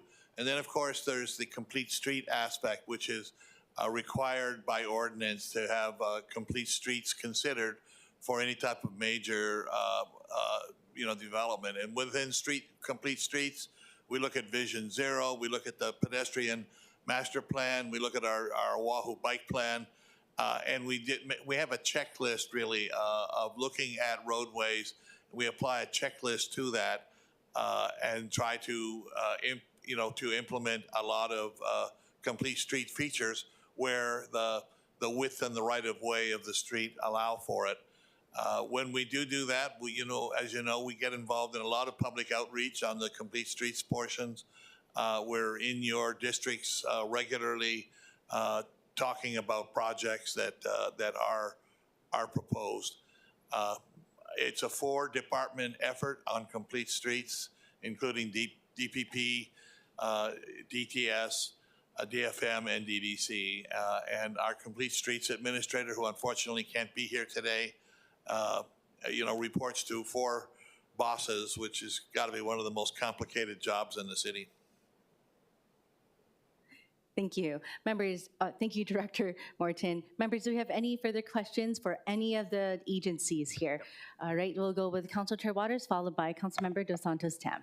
Thank you so much. I'll just go through in order of the presentation. So I'm looking at the pavement distress sheet, which was very helpful. Some of them, like longitudinal cracking, are caused by poor construction. Edge cracking, is bad support. And even alligator cracking, poor submaterial. So keeping that in mind, what obligation does the contractor have in fixing the road if it was caused by poor construction?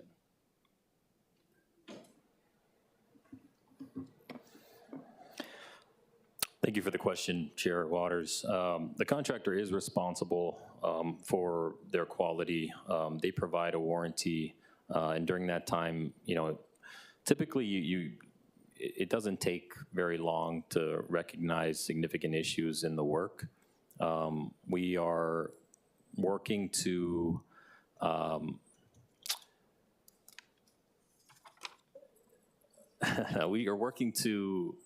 get a lot more out of our dollars right now. There was significant volume of paving in the previous administration, a lot of money invested into paving. And so because we are not spending as much, we want to be sure that we're getting the quality from our contractors, from our projects, so that we can get the years that we're paying for. Yeah, and based on this chart, pavement preservation treatment deterioration curve, when we repave a road, is it designed to last? Like I know on crack and slurry seal for the green roads and the mill and fill for the roads that have been identified as yellow, but the poor roads, I imagine we're doing a full road repavement. Are those supposed to last for 20 years? Yes, well, 20 years, it's based on the conditions. There are things that the designer will take into account, the traffic, the subsurface conditions. And so, as Tyler mentioned, there's a standard thickness. So when we do reconstruction, it's not just the mill and fill at the top 2 inches where they take it off and put it back. It's a full reconstruction of the entire thickness where they compact and then they put down the subgrade and then pave it. And so that brings it back all the way to the top, right? We're not trying to buy years out of existing pavement. It's a brand new section that is being put in. I'd imagine some of these pavement distresses that occur, they don't happen until like 5, 10, 15 years down the line. In the contract with the contractors, like, are we able to hold them responsible 15 years down the line? I mean, is that in their contract? So 15 years would probably be a realistic range to where, we've gotten the time out of it. Even though, we anticipate, we'd like to get 20 years out of every paving. I feel like that's unrealistic to just pave a road, leave it, and then expect it's going to be pristine for 20 years. Yeah. And so, if we start to see some of these issues at around 15 years, we definitely wouldn't go back on the contractor. Okay. Next, on the Pavement Condition Index, the PCI, who does the grading? Does that mobile detection collection vehicle do the grading, or is that done by manually, by visual inspection from a human being? I'm going to defer to DFM on this one. Yeah, thank you.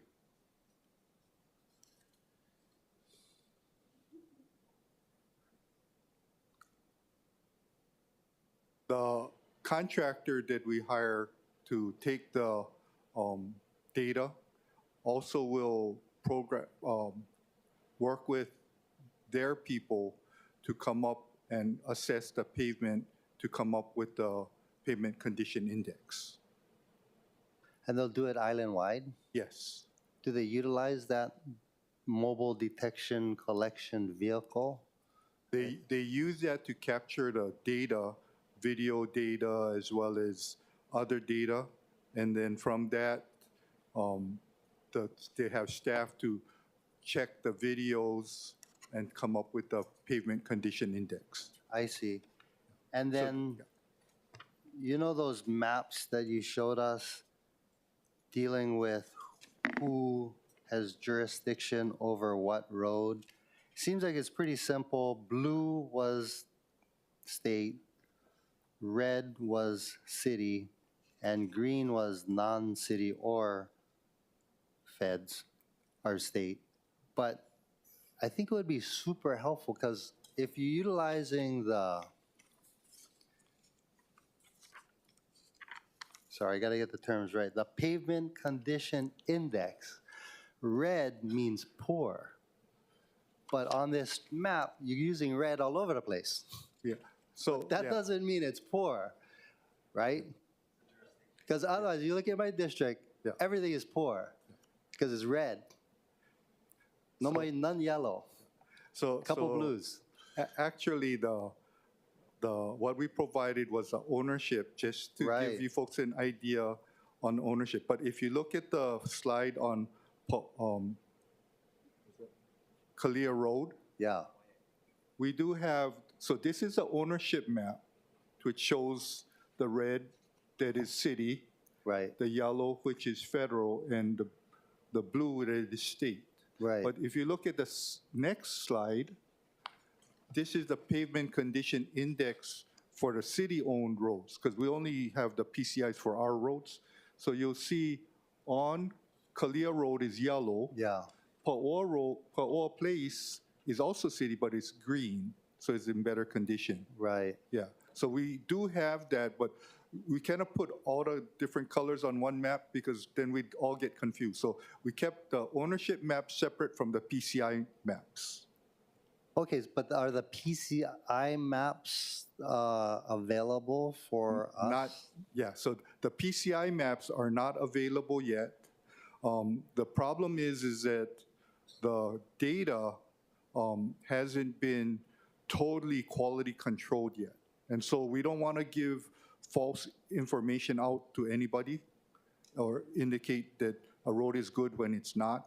And so that's part of our issues. Is that part of what we're doing with the, I guess, with the data, mobile detection collection vehicle and the putting that thing on the city trucks? And because honestly, the most helpful thing would be if we had these maps showing what condition our roads are. We know, right? We live there. We drive around. We know, but it'd be great to see if what you see and what we see is the same. Because while you're looking, I went and looked on Kalia Road. Got all kind alligator cracking. Now I know what to call it. There's some edge cracking too on Kalia Road. But you get them as yellow. Yeah, so I think that, so again, the pavement data collection is probably about 2 years old.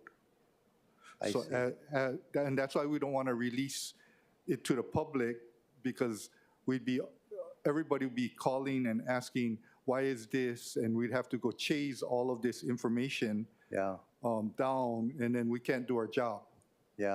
No, data collection is so important. And to the extent that we can help you, whether it be getting more of those vehicles, maybe contracting with Google. You know how they drive around and they take pictures everywhere and they update it every couple of years. Stuff like that I think would be super helpful. And then we don't have to bug you guys. We'll know. Okay, Mona Street in Aina Haina, which you guys paved, thank you very much. That thing was sitting there for years, actually, unpaved. So it was nice to get that paved, but it would just be super helpful. And I just want to, one more question. On the DDC proposed resurfacing street list, it looks like an Excel spreadsheet. On the column D, there's numbers, 9s and 1s. What does that mean? Those are council districts. Oh, okay. And then surface. column J. What does that mean, AC? It's a type of road, asphalt versus concrete road. So A, and it has A and C. So Ahona Street on the top in Council District 9 is gonna be a combination of asphalt and concrete? Yes. How do we decide when to use concrete and when to use asphalt? Because I was, again, looking at Kalia Road, that's both concrete and asphalt. And we know tour buses go there, city buses go there, delivery buses go there. Why wouldn't we just, I'd imagine concretes last longer. Is that correct? So it sometimes does and sometimes doesn't. So in general, asphalt roads cannot be constructed on a slope greater than 12% because the compaction unit will slide. So like Wilhelmina Rise. Yes, you so that's why it's concrete, yeah. Okay. So in those areas, you can only go with concrete. You're correct, the buses do tear up the roads. And so at the bus stops where the bus drivers will apply their brakes, if you had an asphalt road, often you have what they call shoving, which is the asphalt is considered a flexible pavement, whereas a concrete is considered a rigid pavement. So concrete will withstand the braking effects of a bus much more than an asphalt. So that's why you have bus pads created at those locations, and sometimes even at stoplights, so that where we've had problems of shoving occurring because that's never-ending trying to fix that roadway. So in those areas, then you'd have concrete, and like in Kuhio Ave, you have concrete roads. However, if you have utilities like pressurized flow, like a water main underneath, it won't erupt right above where the main broke. It'll travel down the road, and now what you've created is a cavern underneath the concrete road. And so when that occurs, then the degradation of the concrete is it's not supported by anything. And so that will degrade, and you have these unpatchable potholes. So like similarly on King Street, on the right lane fronting OʻAHU Market and that area, for years they had constructed a concrete bus lane. But over the years, water intrusion and the heavy loads of the buses caused it to teeter-totter these concrete slabs. And we could not really patch it. The only way we could fix it was take out the entire concrete slab and replace it with asphalt. So in some cases, concrete is better. In others, not so. No, so interesting.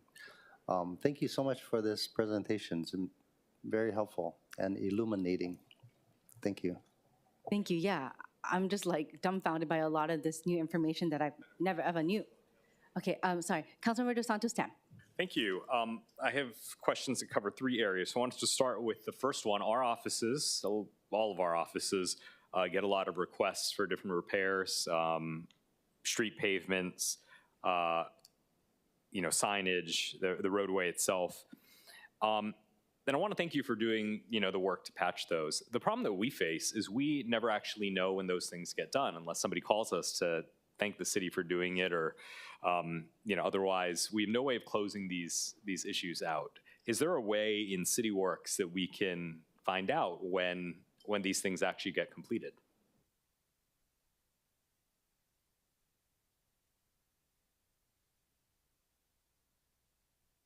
We do close out the service requests and work orders in City Works, but at this time, it's only the road maintenance, DTS, who has some of these service.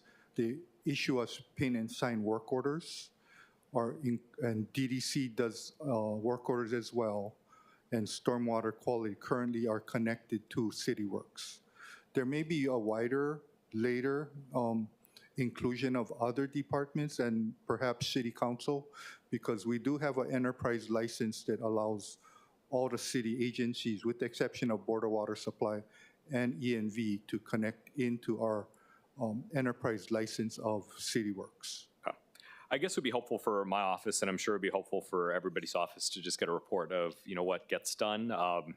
I know the riser system and OneView, all these things don't always talk to one another, but even if we can do it manually, it would be helpful for us to know that this got done, and we can give you a gold star or a cookie or something just to thank you. If we make that request to our DFM roads at honolulu.gov as part of, letting us know about this issue, we can, certainly if it's a city portion that we manage, we can provide that email back or call back to you folks. Great. The other issue deals with the backlog of repairs, maintenance, repaving, et cetera. When I was the EMLA chair here at the council, we often had settlements and other things that dealt with issues that had been identified, work orders that had gone in but were never fulfilled. Somebody subsequently got hurt, and we have to pay them out. And this raises the question of, what is your backlog, and what tools can we give to you guys to work through that backlog quicker? I recall there was an instance where there was a crack in a sidewalk, somebody fell down, and it had been, in the system for 3 or 4 years at that point.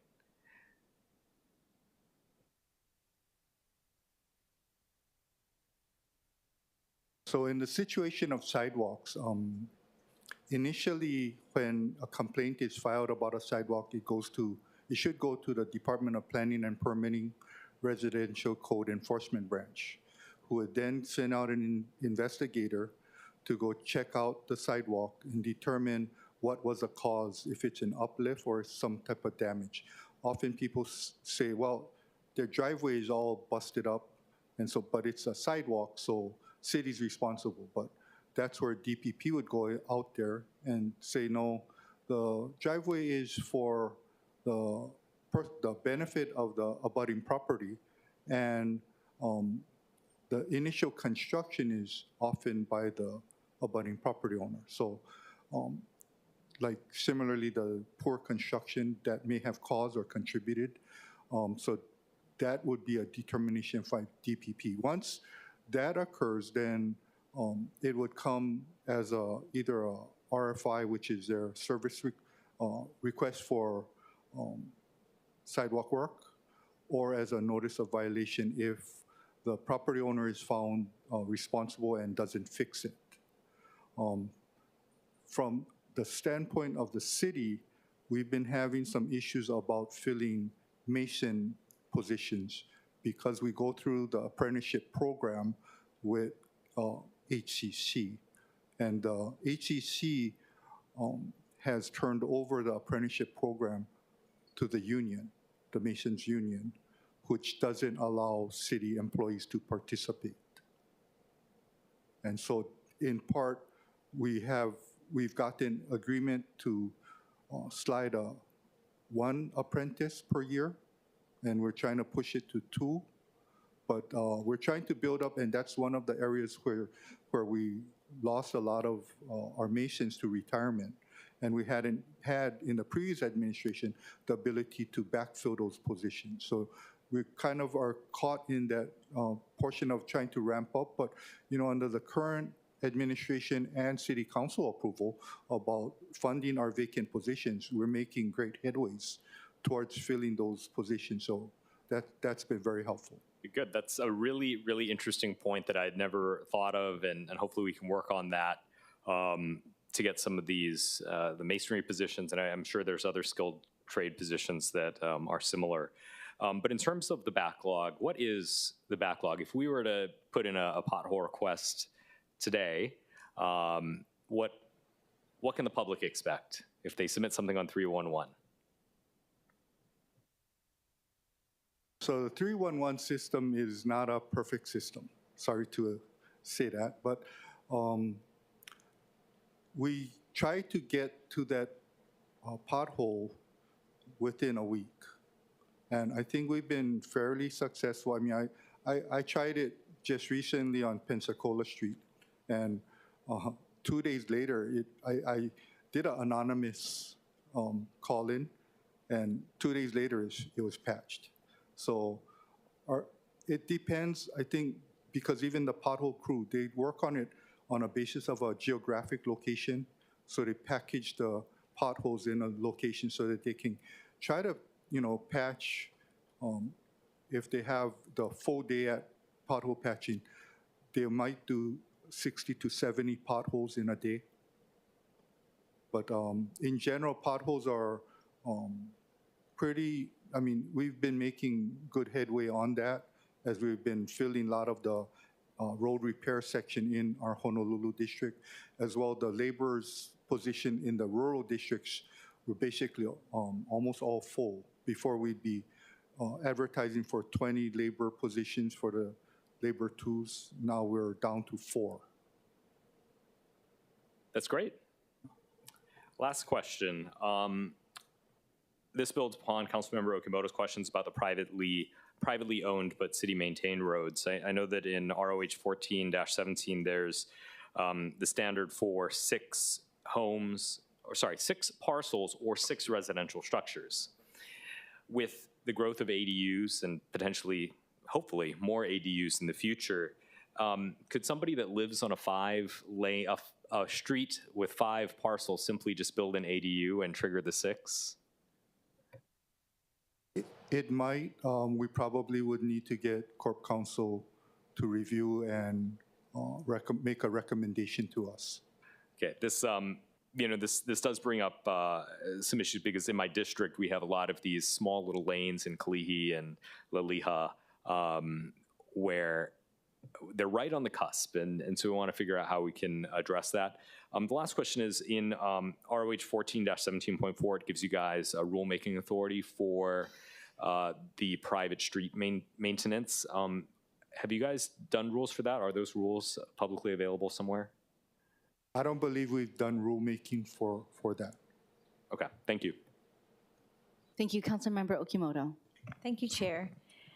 Just 2 quick follow-up questions. I think the first one will be for probably you, Tyler, or I'm not sure who mentioned. I am on the page with the mobile data collection vehicle. Just so I can understand, do we own this or are we trying to acquire this? Is this something that?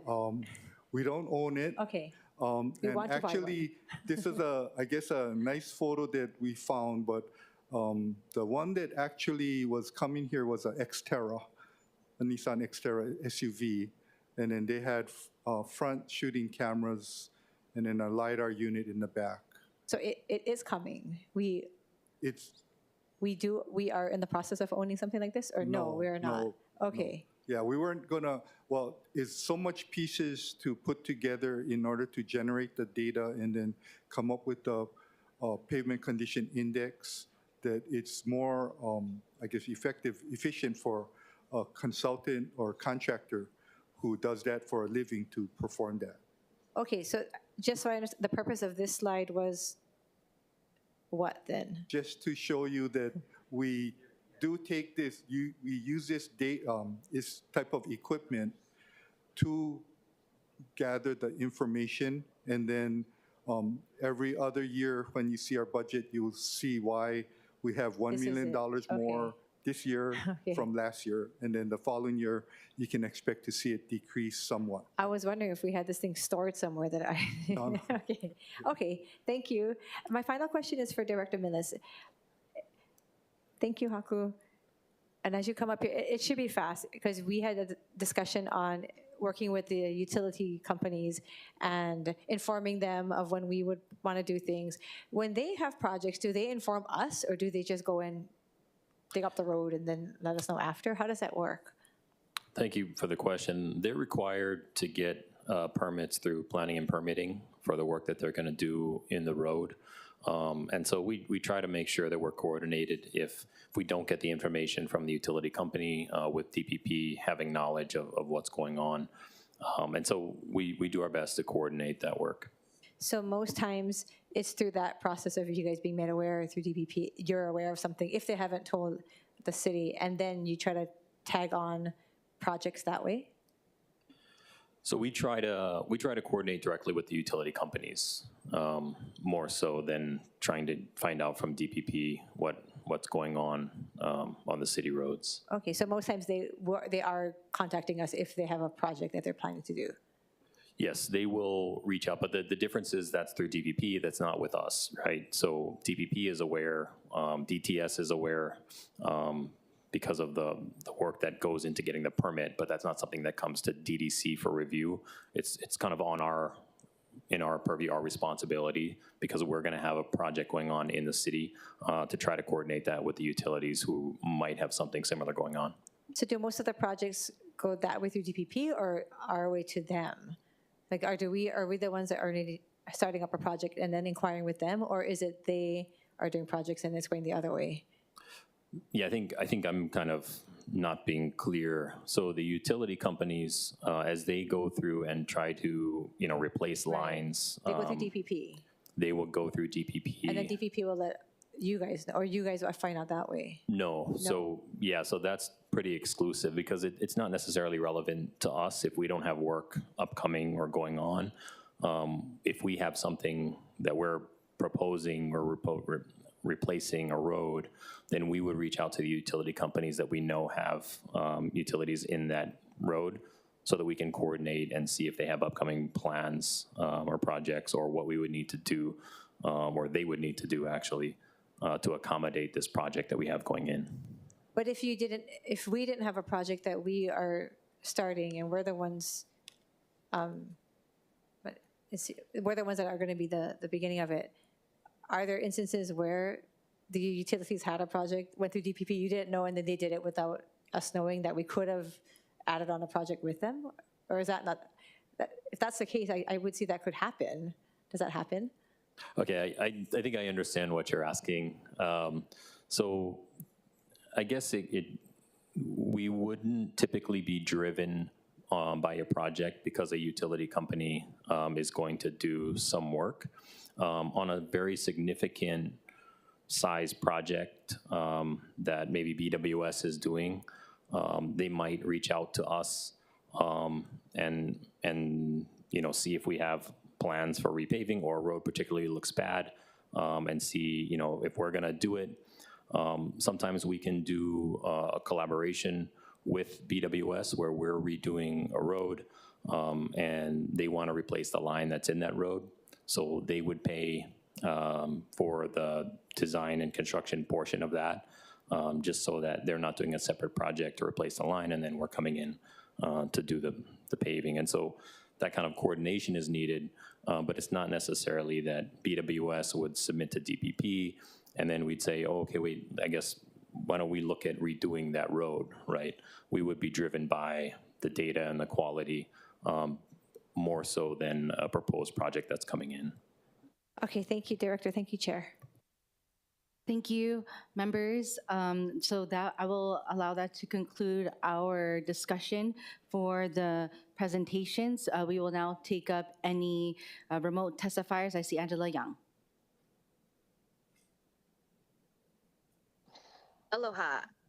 Angela Melody Young, testifying in strong support. And so I'm really thankful to DTS and those offices for explaining the internal processes, because from a community perspective in safety coordination for NSW, we had to prioritize requests for roads because I'm actually considerate of the council's process. So we have plenty of people nagging, and it's helpful to have somebody filter and redirect the complaining naggers and practice catering and hospitality, which is necessary for filtering. And instead of sending people to 311 because that causes floods in the request, we really had to learn to filter some of the requests. And in our road safety request, in comparison to the presentation today, it did not require ordinance because it was a minor safety modification for speed bump signs. I think learning this process now, I can communicate it to our neighbors if there are future requests, and also our initial requests actually had an additional barrier. Thank you, Angela. Is there anyone else online who wishes to testify? Seeing none, we'll now move to in-person testimony. We don't have any registered in-person, and I don't see anyone here, so we'll be closing in-person testimony. I do want to thank everyone from the city administration who was present today. We really appreciate it. And I definitely learned so much, seriously, so thank you. Now I can properly use terms when I report back to the neighborhood board. Okay, thank you all. Now we are going to move to the last item of our agenda. Members, I really wanted to ensure that we talked about the flood maps, updates that we hear different people talking about. There's an appeal process that that the city is that the city has been promoting, but it's not done by the I'm sorry, how do I say this? These flood maps were not done by the city, they were done by FEMA. And so there is an appeal process up until June 10 of this year.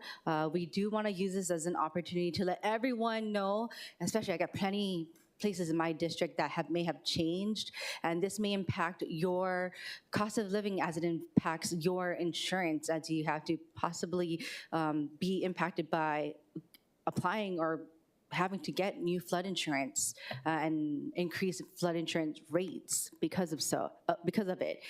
With that, there's maps available after that analysis, and there's an appeal process once again. And I know that this is being repetitively said at our neighborhood boards, but I do want us to highlight what exactly it is, because we're hearing it at the neighborhood boards, but it's going way over my head for sure. So with us, once again, the city or city administration didn't do this, but through the help of the Office of Climate Change, Sustainability, and Resiliency, we can see where the city is fielding information so that our residents won't be tacked on more with further rates increases or fee increases. So we have the Executive Director, Ben Sullivan. Good morning, Committee Chair Cordero, Chair Waters, Vice Chair Wire, and members of the committee. Welcome the opportunity to be here today. My name is Ben Sullivan. I'm the Chief Resilience Officer and Executive Director of the Mayor's Office of Climate Change, Sustainability, and Resiliency. I think it's appropriate that we're here talking today about the flood insurance rate map update, in that we all understand that climate change is bringing more intense rainfall, and so these events become more likely, and flood insurance is one of the ways we can mitigate that risk. So before I start, I want to apologize in advance for the use of some acronyms. I'll try to spell those out as much as I can as I go. You see on this page, FEMA, of course, is Federal Emergency Management Agency. NFIP is the National Flood Insurance Program. FIRM, Flood Insurance Rate Maps. CRS, Community Rating System. SFHA is Special Flood Hazard Area. Thank you. So going to the first slide.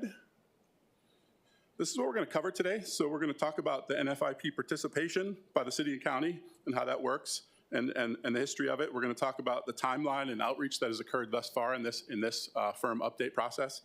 We're going to talk about NFIP flood insurance and how that works. Then we're going to talk a little bit about reviewing preliminary flood maps data and how somebody can find the data about their property.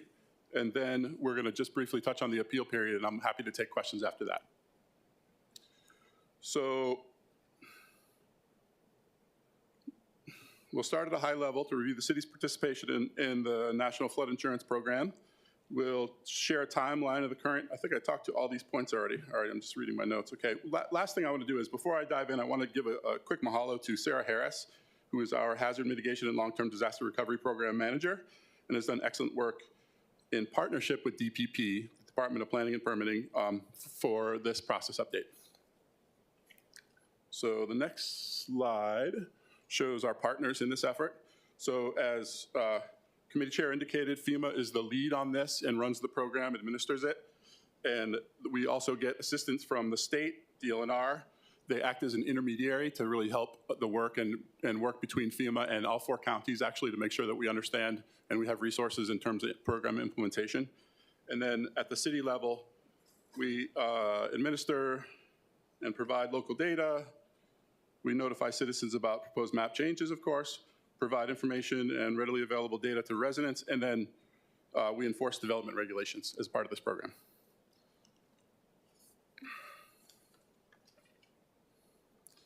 So I'm just going to read off the slides here. I promise not to do this for the whole presentation, but this next one is just some real foundational information. The National Flood Insurance Program is a federal program that makes flood insurance available to property owners as financial protection against flood losses. The program was established by an act of Congress in 1968. Flood insurance is made available by the NFIP only if a community joins the program. The program is administered by the Federal Emergency Management Agency. The City and County of Honolulu joined the program in 1980. Participation in the NFIP not only makes critical flood insurance coverage available for the community, it also allows access to several types of federal disaster assistance that would otherwise not be available. So really the big takeaway here, some residents would not be able to obtain flood insurance through NFIP without the city and county's participation in the program. That means some would go to the private market and possibly pay more, and some might not be able to get insurance at all, which could obviously preclude them from getting a mortgage. As we have all learned in the condo space with other types of insurance, this can lead to significant hardship for homeowners.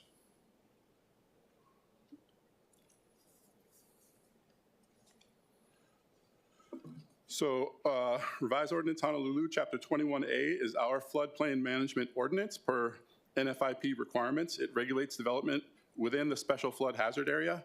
It does not have or apply insurance requirements. This is an important caveat here. That is done through the mortgage holders. So the ordinance regulates construction and development within the special flood hazard area, standards for new and substantially improved buildings in flood areas, requirements for certification of the improvement pre and post construction. The ordinance provides for the continuous adoption of flood maps and the submittal of reports or studies to interpret or amend those maps. The special flood hazard area, as stated previously, the city first joined NFIP in 1980, and this chapter was originally adopted subsequent to that.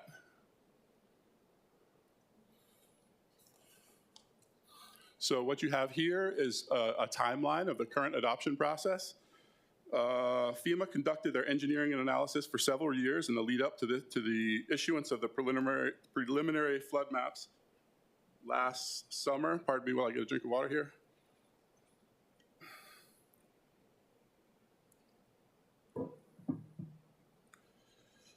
I'll describe the city's outreach relative to this process a bit more in the next slide, but here I'd like to note that when the updated maps become effective, that is when the flood insurance and building standards are officially required for newly mapped properties. So that effective date being spring 2026 on the timeline you see is when people have to have flood insurance in place. So however, residents are encouraged to obtain flood insurance prior to this to ensure they can shop around for rates.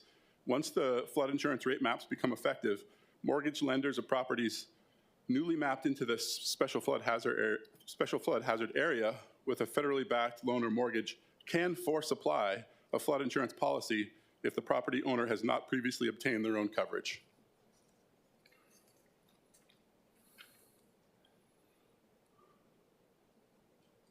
Okay, this one has a lot to cover here. This is our outreach. And so initial outreach, city sent out notification postcards about the preliminary firm changes with information about upcoming information sessions and open houses. News releases were issued notifying residents about the preliminary maps and inviting them to attend one of the open houses on November 4th and November 6th that were at the Blaisdell Center. We had over 90 attendees between both. Representatives from FEMA, state, and city were at the open houses. City council members, I believe, notified a lot of their constituents, which we thank you for. So there's been a good deal of outreach. During the 90-day appeal period, appeal start announced in Star Advertiser by FEMA with follow-up. News releases issued by the county. At start of the appeal period, notice included mayor's and CCSR's newsletters, social media posts issued once a month during the appeal period, including an informational video about appeal process. More info shared on OʻAHU podcast and city council members' notifications. I think if you all recall, when we came around in January, we tried to give you all information on this as well. Planned outreach, so working with libraries and other public buildings to place FEMA information regarding firm update and flood insurance throughout the areas with the greatest changes. We'll continue conducting social media and other outreach. When the letter of final determination is issued, we'll reach back out to the city council to see if there's interest in hosting open houses in your districts, and work with FEMA to host another virtual open house and continue updating our website. We want to make sure everybody knows about this. We understand that it can be painful for people to get such a surprise that all of a sudden something they didn't have to do before is now something they have to do. We want them to have all the information and also the resources to try to absorb some of that.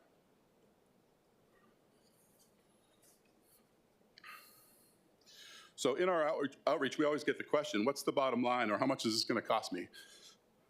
This used to be easier to answer because you could just look it up in actuarial tables, but since FEMA fully implemented the NFIP's risk rating 2.0 pricing approach in 2023, the new advice is simply to call a local agent for a quote. The actuarial process under FEMA, under this 2.0 system, is actually specific to each property, and so we're not able to provide exact information without somebody going to an agent to get that information. The new rate system uses locally specific information on each property to actuarially establish the policy's premium rate. Because the approach is a proprietary system, there is no longer a standard rate applied per zone type, as previously used by the NFIP program. This means each property would need to reach out to an insurance provider to obtain quotes for rates and coverage. Based on data received from the state NFIP coordinator as of January 29, 2025, the average cost of an NFIP policy premium on OʻAHU was $676. This statistic includes both residential and commercial properties, so though this is our best estimate, actual premiums may vary. Maximum coverage limits for residential properties are $250,000 for building, $100,000 for contents, and for commercial properties, it's $500,000 for the building and $500,000 for the contents. One important feature of the program, there's a thing called newly mapped discounts. So newly mapped discounts are dependent on the risk, are depending on the risk 2.0 assessment and applied on a sliding scale. These are savings offered at a percentage rate each year that decreases annually until the premium reaches the established actuary rate. This means savings will be greatest in the first year and gradually increase the cost until reaching the risk established rate under risk rating 2.0. Community members are highly encouraged to shop around with NFIP providers as well as private insurers to obtain the best rate for their needs.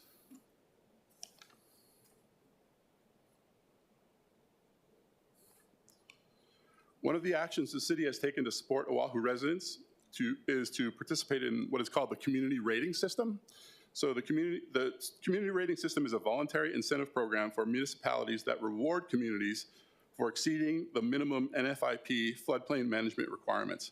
Communities earn points for various activities which translate into reduced flood insurance premiums rates for residents. So I want to give a shout out to the Department of Planning and Permitting for working with us every year on our community rating system recertification packet. This is a lot of work we have to do every fall. We have to get through the process, look at a lot of different permits, and in the midst of all the overhauling that they're doing in DPP, they always come to the surface and help us out and make sure that gets done.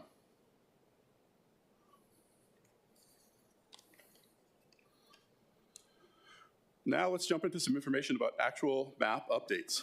So prior to the preliminary map update, approximately 78% of the county was designated as Zone D, which is undetermined risk. The preliminary maps covered over 400 stream miles in numerous areas for the county, many of which have never been studied before. This is why these changes are important. They are reflecting the actual flood risk in these parts of the community. Study areas did not include updates to coastal flooding risk. Beyond this list, various additional streams were studied using the base level engineering. So this is the list of streams that were studied in greater detail. There's additional streams that were studied in somewhat less detail. Now let's jump into, let me see,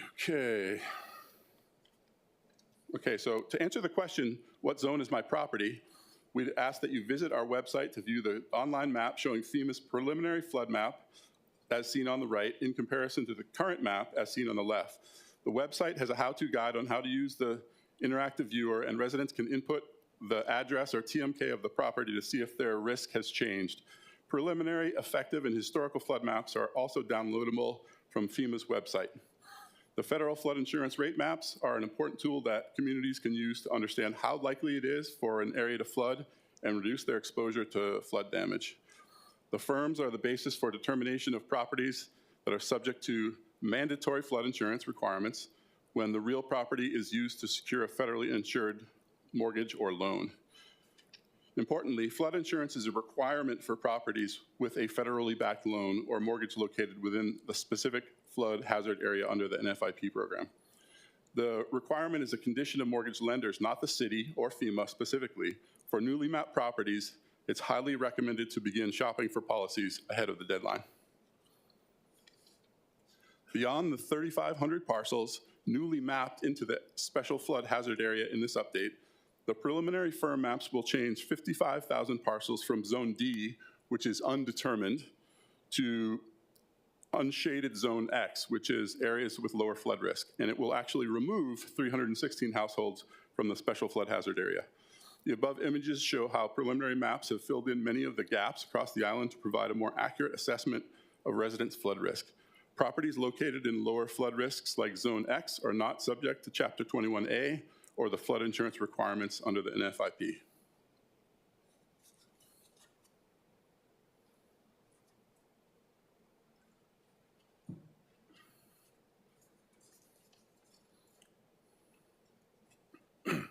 Pardon me.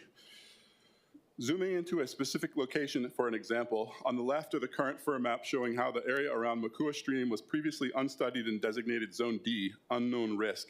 The stream was included in the preliminary firm study, and the changes shown on the right reflect the actual flood risk in the area.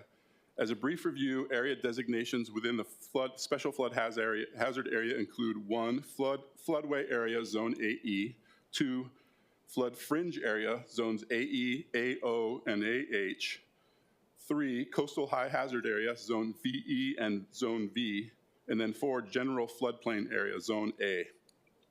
Revised Ordinance of Honolulu, Chapter 21A, references these different areas and the requirements for construction within each of them.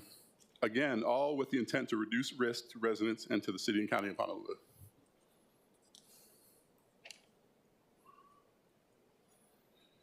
Here's a snapshot of parcels newly mapped into the special flood hazard area in terms of their distribution across council districts.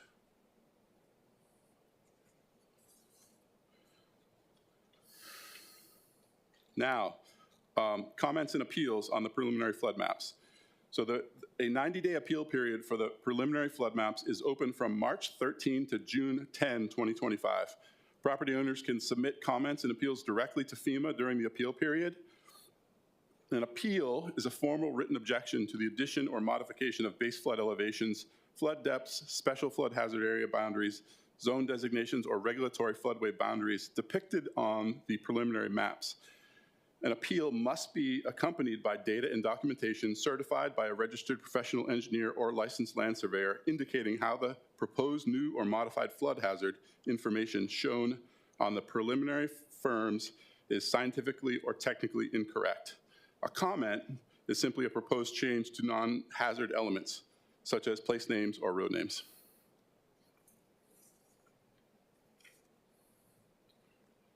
Now for next steps, and I'm about to wrap up just to give you a sense of the timing here. So FEMA has been compiling all the comments and appeals received and will review them once the appeal period has closed. Each person who submits a comment or appeal will receive a response from FEMA. Once they review these, they will resolve each and conduct final quality checks on the maps before issuing the letter of final determination to the city. Once the letter of final determination is issued, there will be a 6-month compliance window where residents newly mapped into the special flood hazard area will need to acquire flood insurance, or their lenders will force apply a policy on their loan after the date if they don't obtain coverage. The city's flood ordinance has an auto-adopt clause so that it will be automatically updated to incorporate the new the new flood insurance rate maps. And I'll close with some contact information. You can see here how to direct questions. Inquiries on the Honolulu Flood Map Viewer and the Flood Hazard Ordinance should be directed to DPP with the email as shown. Inquiries to the community rating system should be directed to Resilient OʻAHU at honolulu.gov. That's our office. And then inquiries about the flood insurance rate map update in general should be directed to FEMA, and I direct you to the email indicated on the slide. That concludes the presentation. Happy to take some questions if there are any. Thank you, Executive Director Sullivan. May I just ask for clarification because you said $670 would be the insurance that they may be paying? The average premium, yes. Average premium, and is that per month?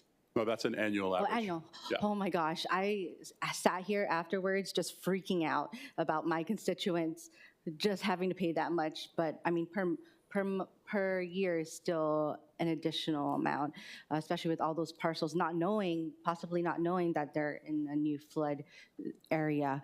Okay, members, are there any questions? Oh, actually, sorry. I already know that committee, Council Vice Chair Wire, followed by, okay, we'll go with Council Vice Chair Wire. Thank you, Chair. Just a quick question, Mahalo Director, for your presentation. In the community outreach that happened and all of that, so grateful for that. Do you know the data that's broken up by council district, was that pulled, how did you get that? I mean, did it come off FEMA and then you just looked at the locations and? I believe that Department of Planning and Permitting pulled it for us from the preliminary maps and provided that data. Okay. So do you know if they have, do you know if individual notices went out to each parcel as a part of the outreach? Individual notices went out to each property, so it was actually greater than the parcel because there's obviously some multiple dwellings on some of those parcels. So yes, there's considerably more than just the total number of parcels that individual notices went out to in the on the front end. Okay, and then when was that date again, do you know? Did they go out earlier this year? I want to say it was between July and November. I would need to get back to you on the exact date. Okay. Perfect. That would be great. Just wanted to make sure, because given that it's such a small amount, do you think there's any need to do additional notice or outreach, or do you think there's been sufficient information shared with the community? We would welcome what you're hearing from your constituents, and we're certainly prepared, as indicated in the presentation, to do additional outreach should it be necessary. We are putting out more materials, as we said, at places like public libraries and whatnot, and we are continuing to post on social media. I think the recognition here is the average at 675. I have a policy, and it was actually about 1,500. So there's a range. It can be expensive, and it could be definitely something that could be jolting for someone who's not prepared for it. So we want to get the information out as broadly as we can, understanding that it will impact folks. Okay, thank you. Thank you, Chair. Thank you. Council Chair Waters. Thank you, and thank you, Chair, for having this presentation. Can you just walk me through the process? So the new maps came out. Did the city or FEMA send out the notice that they would be included in the, I'm just using the term floodplain? The special flood hazard area. Yes. Yeah. So FEMA makes the determination and the city sends out the notice. Okay. Once a homeowner gets the notice, they're then required to get special insurance, flood insurance. Is that correct? They are required to get flood insurance after the 6-month period post-adoption. So just to draw a distinction, if you're not in that floodplain area or special area, you don't have to get flood insurance, it's optional? If you're not in the special flood hazard area, then the insurance is not mandated through your mortgage holder, and you have the option to consider it based on the fact that we all have flood risk, and there may be very good reason that you want to get flood insurance, and so it's certainly recommended, given the fact that we expect more intense rainfall in the future, but you don't have to do it. Okay, but if you are in the special area, now it's mandated, you gotta do it, right? It's mandated if you have a federally backed mortgage, which is a large percentage of mortgages. I don't know the number exactly, but it's a very large percentage. Yeah, okay, I agree. I think most of them are. Yeah. Right. So then the homeowner would go to floodsmart.gov or contact their local agent and say, hey, I'm in this special area. I need to get insurance. Can you help me? Is that basically how it works? I'm just checking the address. Yes, that is correct.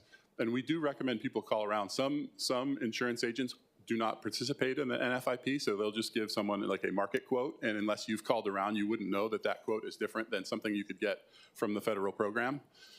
It's also important for people when they reach out to note if they're newly mapped. So if you've been newly mapped in, you do get that discount. That discount, as we indicated in the presentation, does step down over I think about a 3-year period, so that it goes back to the full premium, but it's intended to help folks to absorb that initial shock.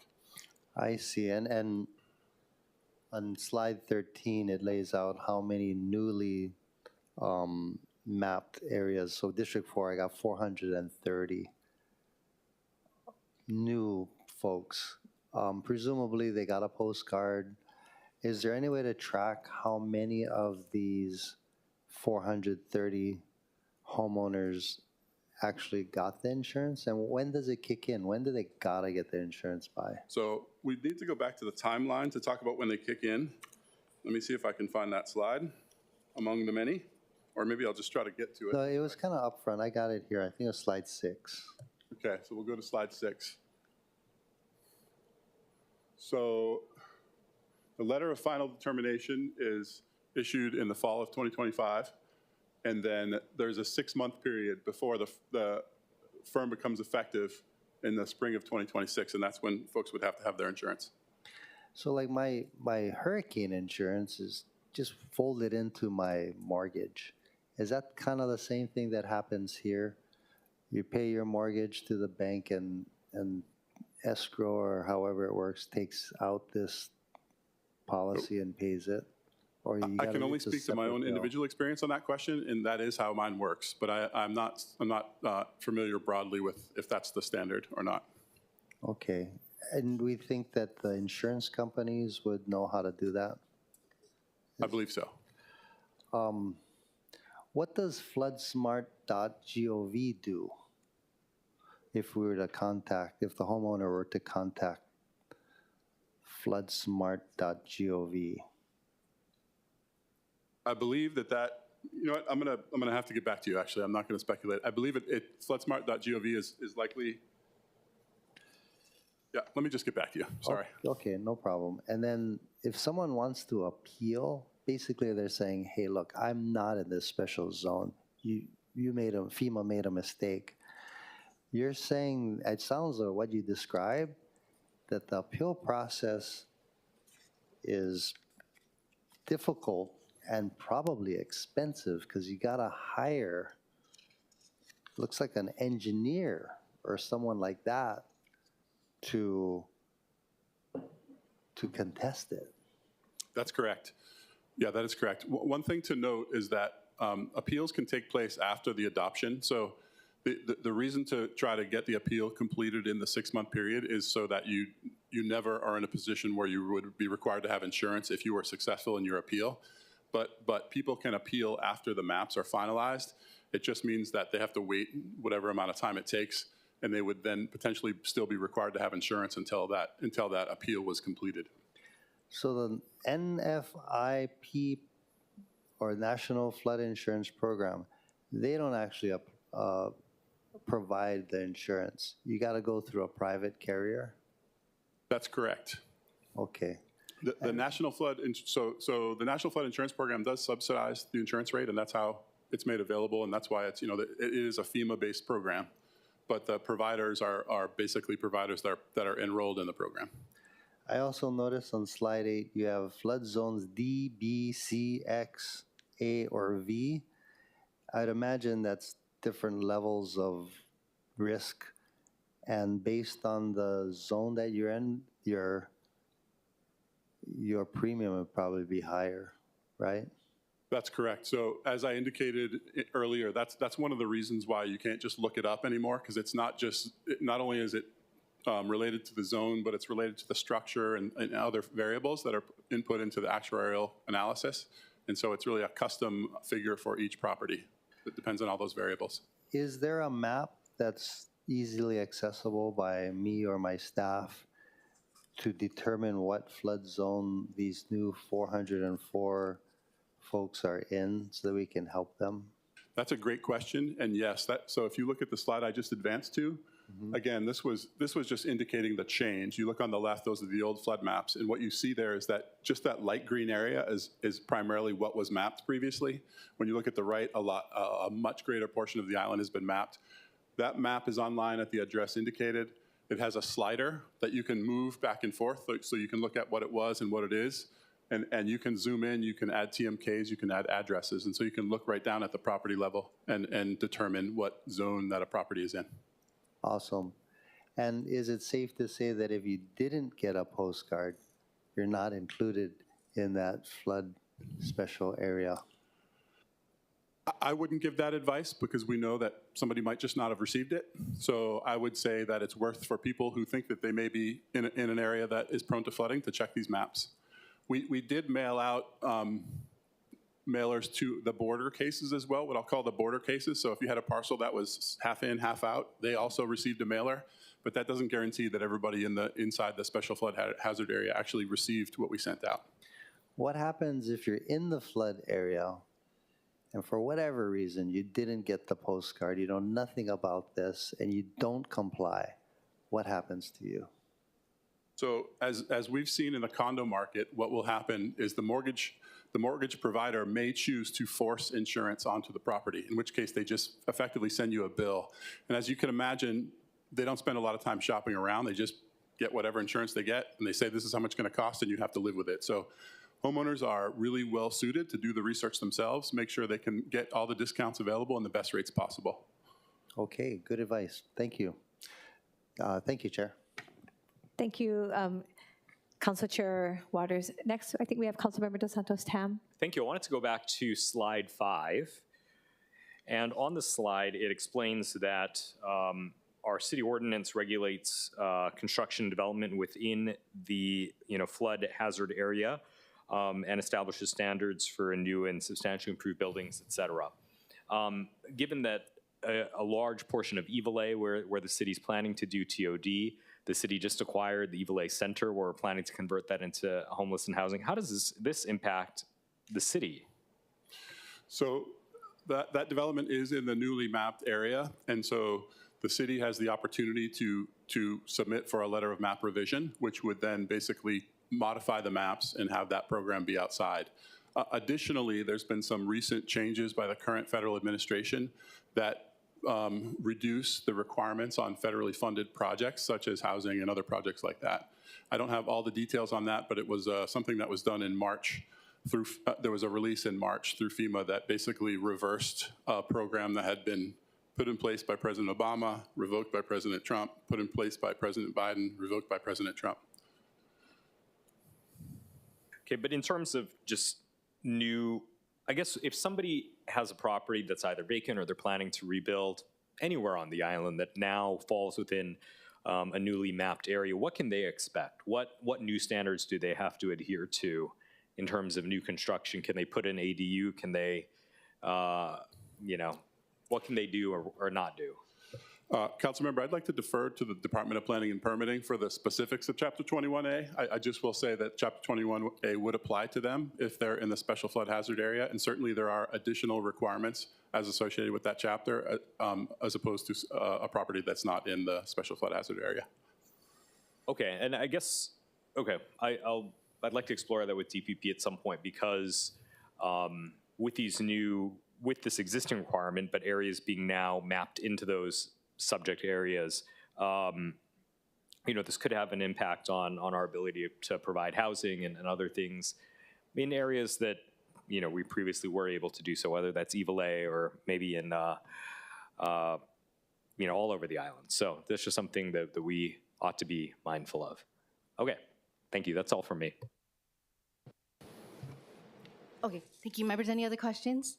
Okay. Chair, I had a quick question. Oh, yeah. Sorry, Chair. Really fast. Yes. Aloha, Director.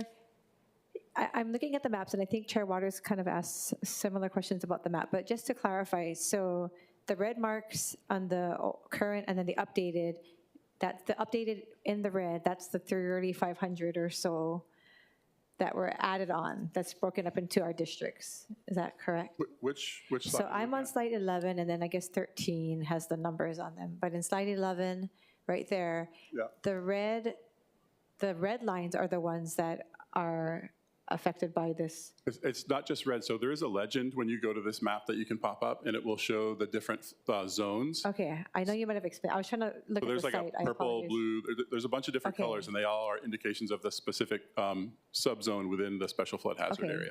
And the light green in this diagram, that's the areas that have already been assessed or covered. Is really just that's just the background color for the map. I think you're seeing some vegetation and things like that. On this one, yeah, on slide 11. So those boxes where they're not in the shaded. The light green on the right is the Zone X shaded. Where it looks like you're seeing the base map underneath. Yes. Those are still Zone D. Yes. Those are still Zone D. Yes. Okay, and again, when you were answering Council Chair's questions, I was on the website. So if somebody's not sure, can they go on here and just plug in their address and see, or that's not how? That's correct, yes. Okay, I was trying to do that. I'll look at it. Thank you so much. Thank you, Chair. Thank you. Thank you. And I know that Council Chair is not here, but I do want to note that you said, Executive Director Sullivan, you were going to look at floodsmart.gov. So Robert from my office did a quick search and looked up, you could also get a quote for your flood insurance for your area or for your property there as well. So we hope that people, I know that it's at the tail end of a meeting, but hopefully we can clip and put up here that look at floodsmart.gov or look at the different resources that CCSR has for people across the island to check out so that they are prepared for these changes. Members, any other questions? Thank you, members. I really appreciate it. Thank you, Executive Director, for providing this information. I'll go to testimony and I'll come back if there's any last questions. But other than that, thank you very much. And thank you for your patience. Thank you for the opportunity. We appreciate it. Okay, thank you. Okay, we will now move on to testimony. We have Angela. Angela Melody Young testifying on behalf of CARES in strong support of the presentation. So as someone who's getting trained for properties management, this is very interesting because while FEMA flood insurance is not directly included in a mortgage, it's a separate insurance policy required by lenders or buyers only if it's a property located in the special flood hazard area. So the special flood hazard area map determines floods and erosion hazards in zones and other natural hazard-related urgent climate matters and prepares the guidelines for implementing the FEMA flood insurance in these zones only if it's a federally backed mortgage. So only if the financial provision is from a federally administered loan or mortgage, then it requires the FEMA flood insurance. So for these properties. And so this is interesting because let's say if Hawaii were to constitute that all of Hawaii is in a special management area, then I, as a potential properties professional, I have to prepare to sell insurance. Thank you, Angela. Properties. Thank you. Thank you. Is there anyone else wishing to testify online? Seeing none, we don't have a registered in-person testimony. Is there anyone else in person who wishes to testify? Seeing none, back to discussion. Thank you again, Executive Director Sullivan. We hope to get all this information further out to our communities. And yes, thank you, members, especially for your patience for all these very important discussions today. Thank you, everyone. And with that, there being no further business, this meeting is adjourned.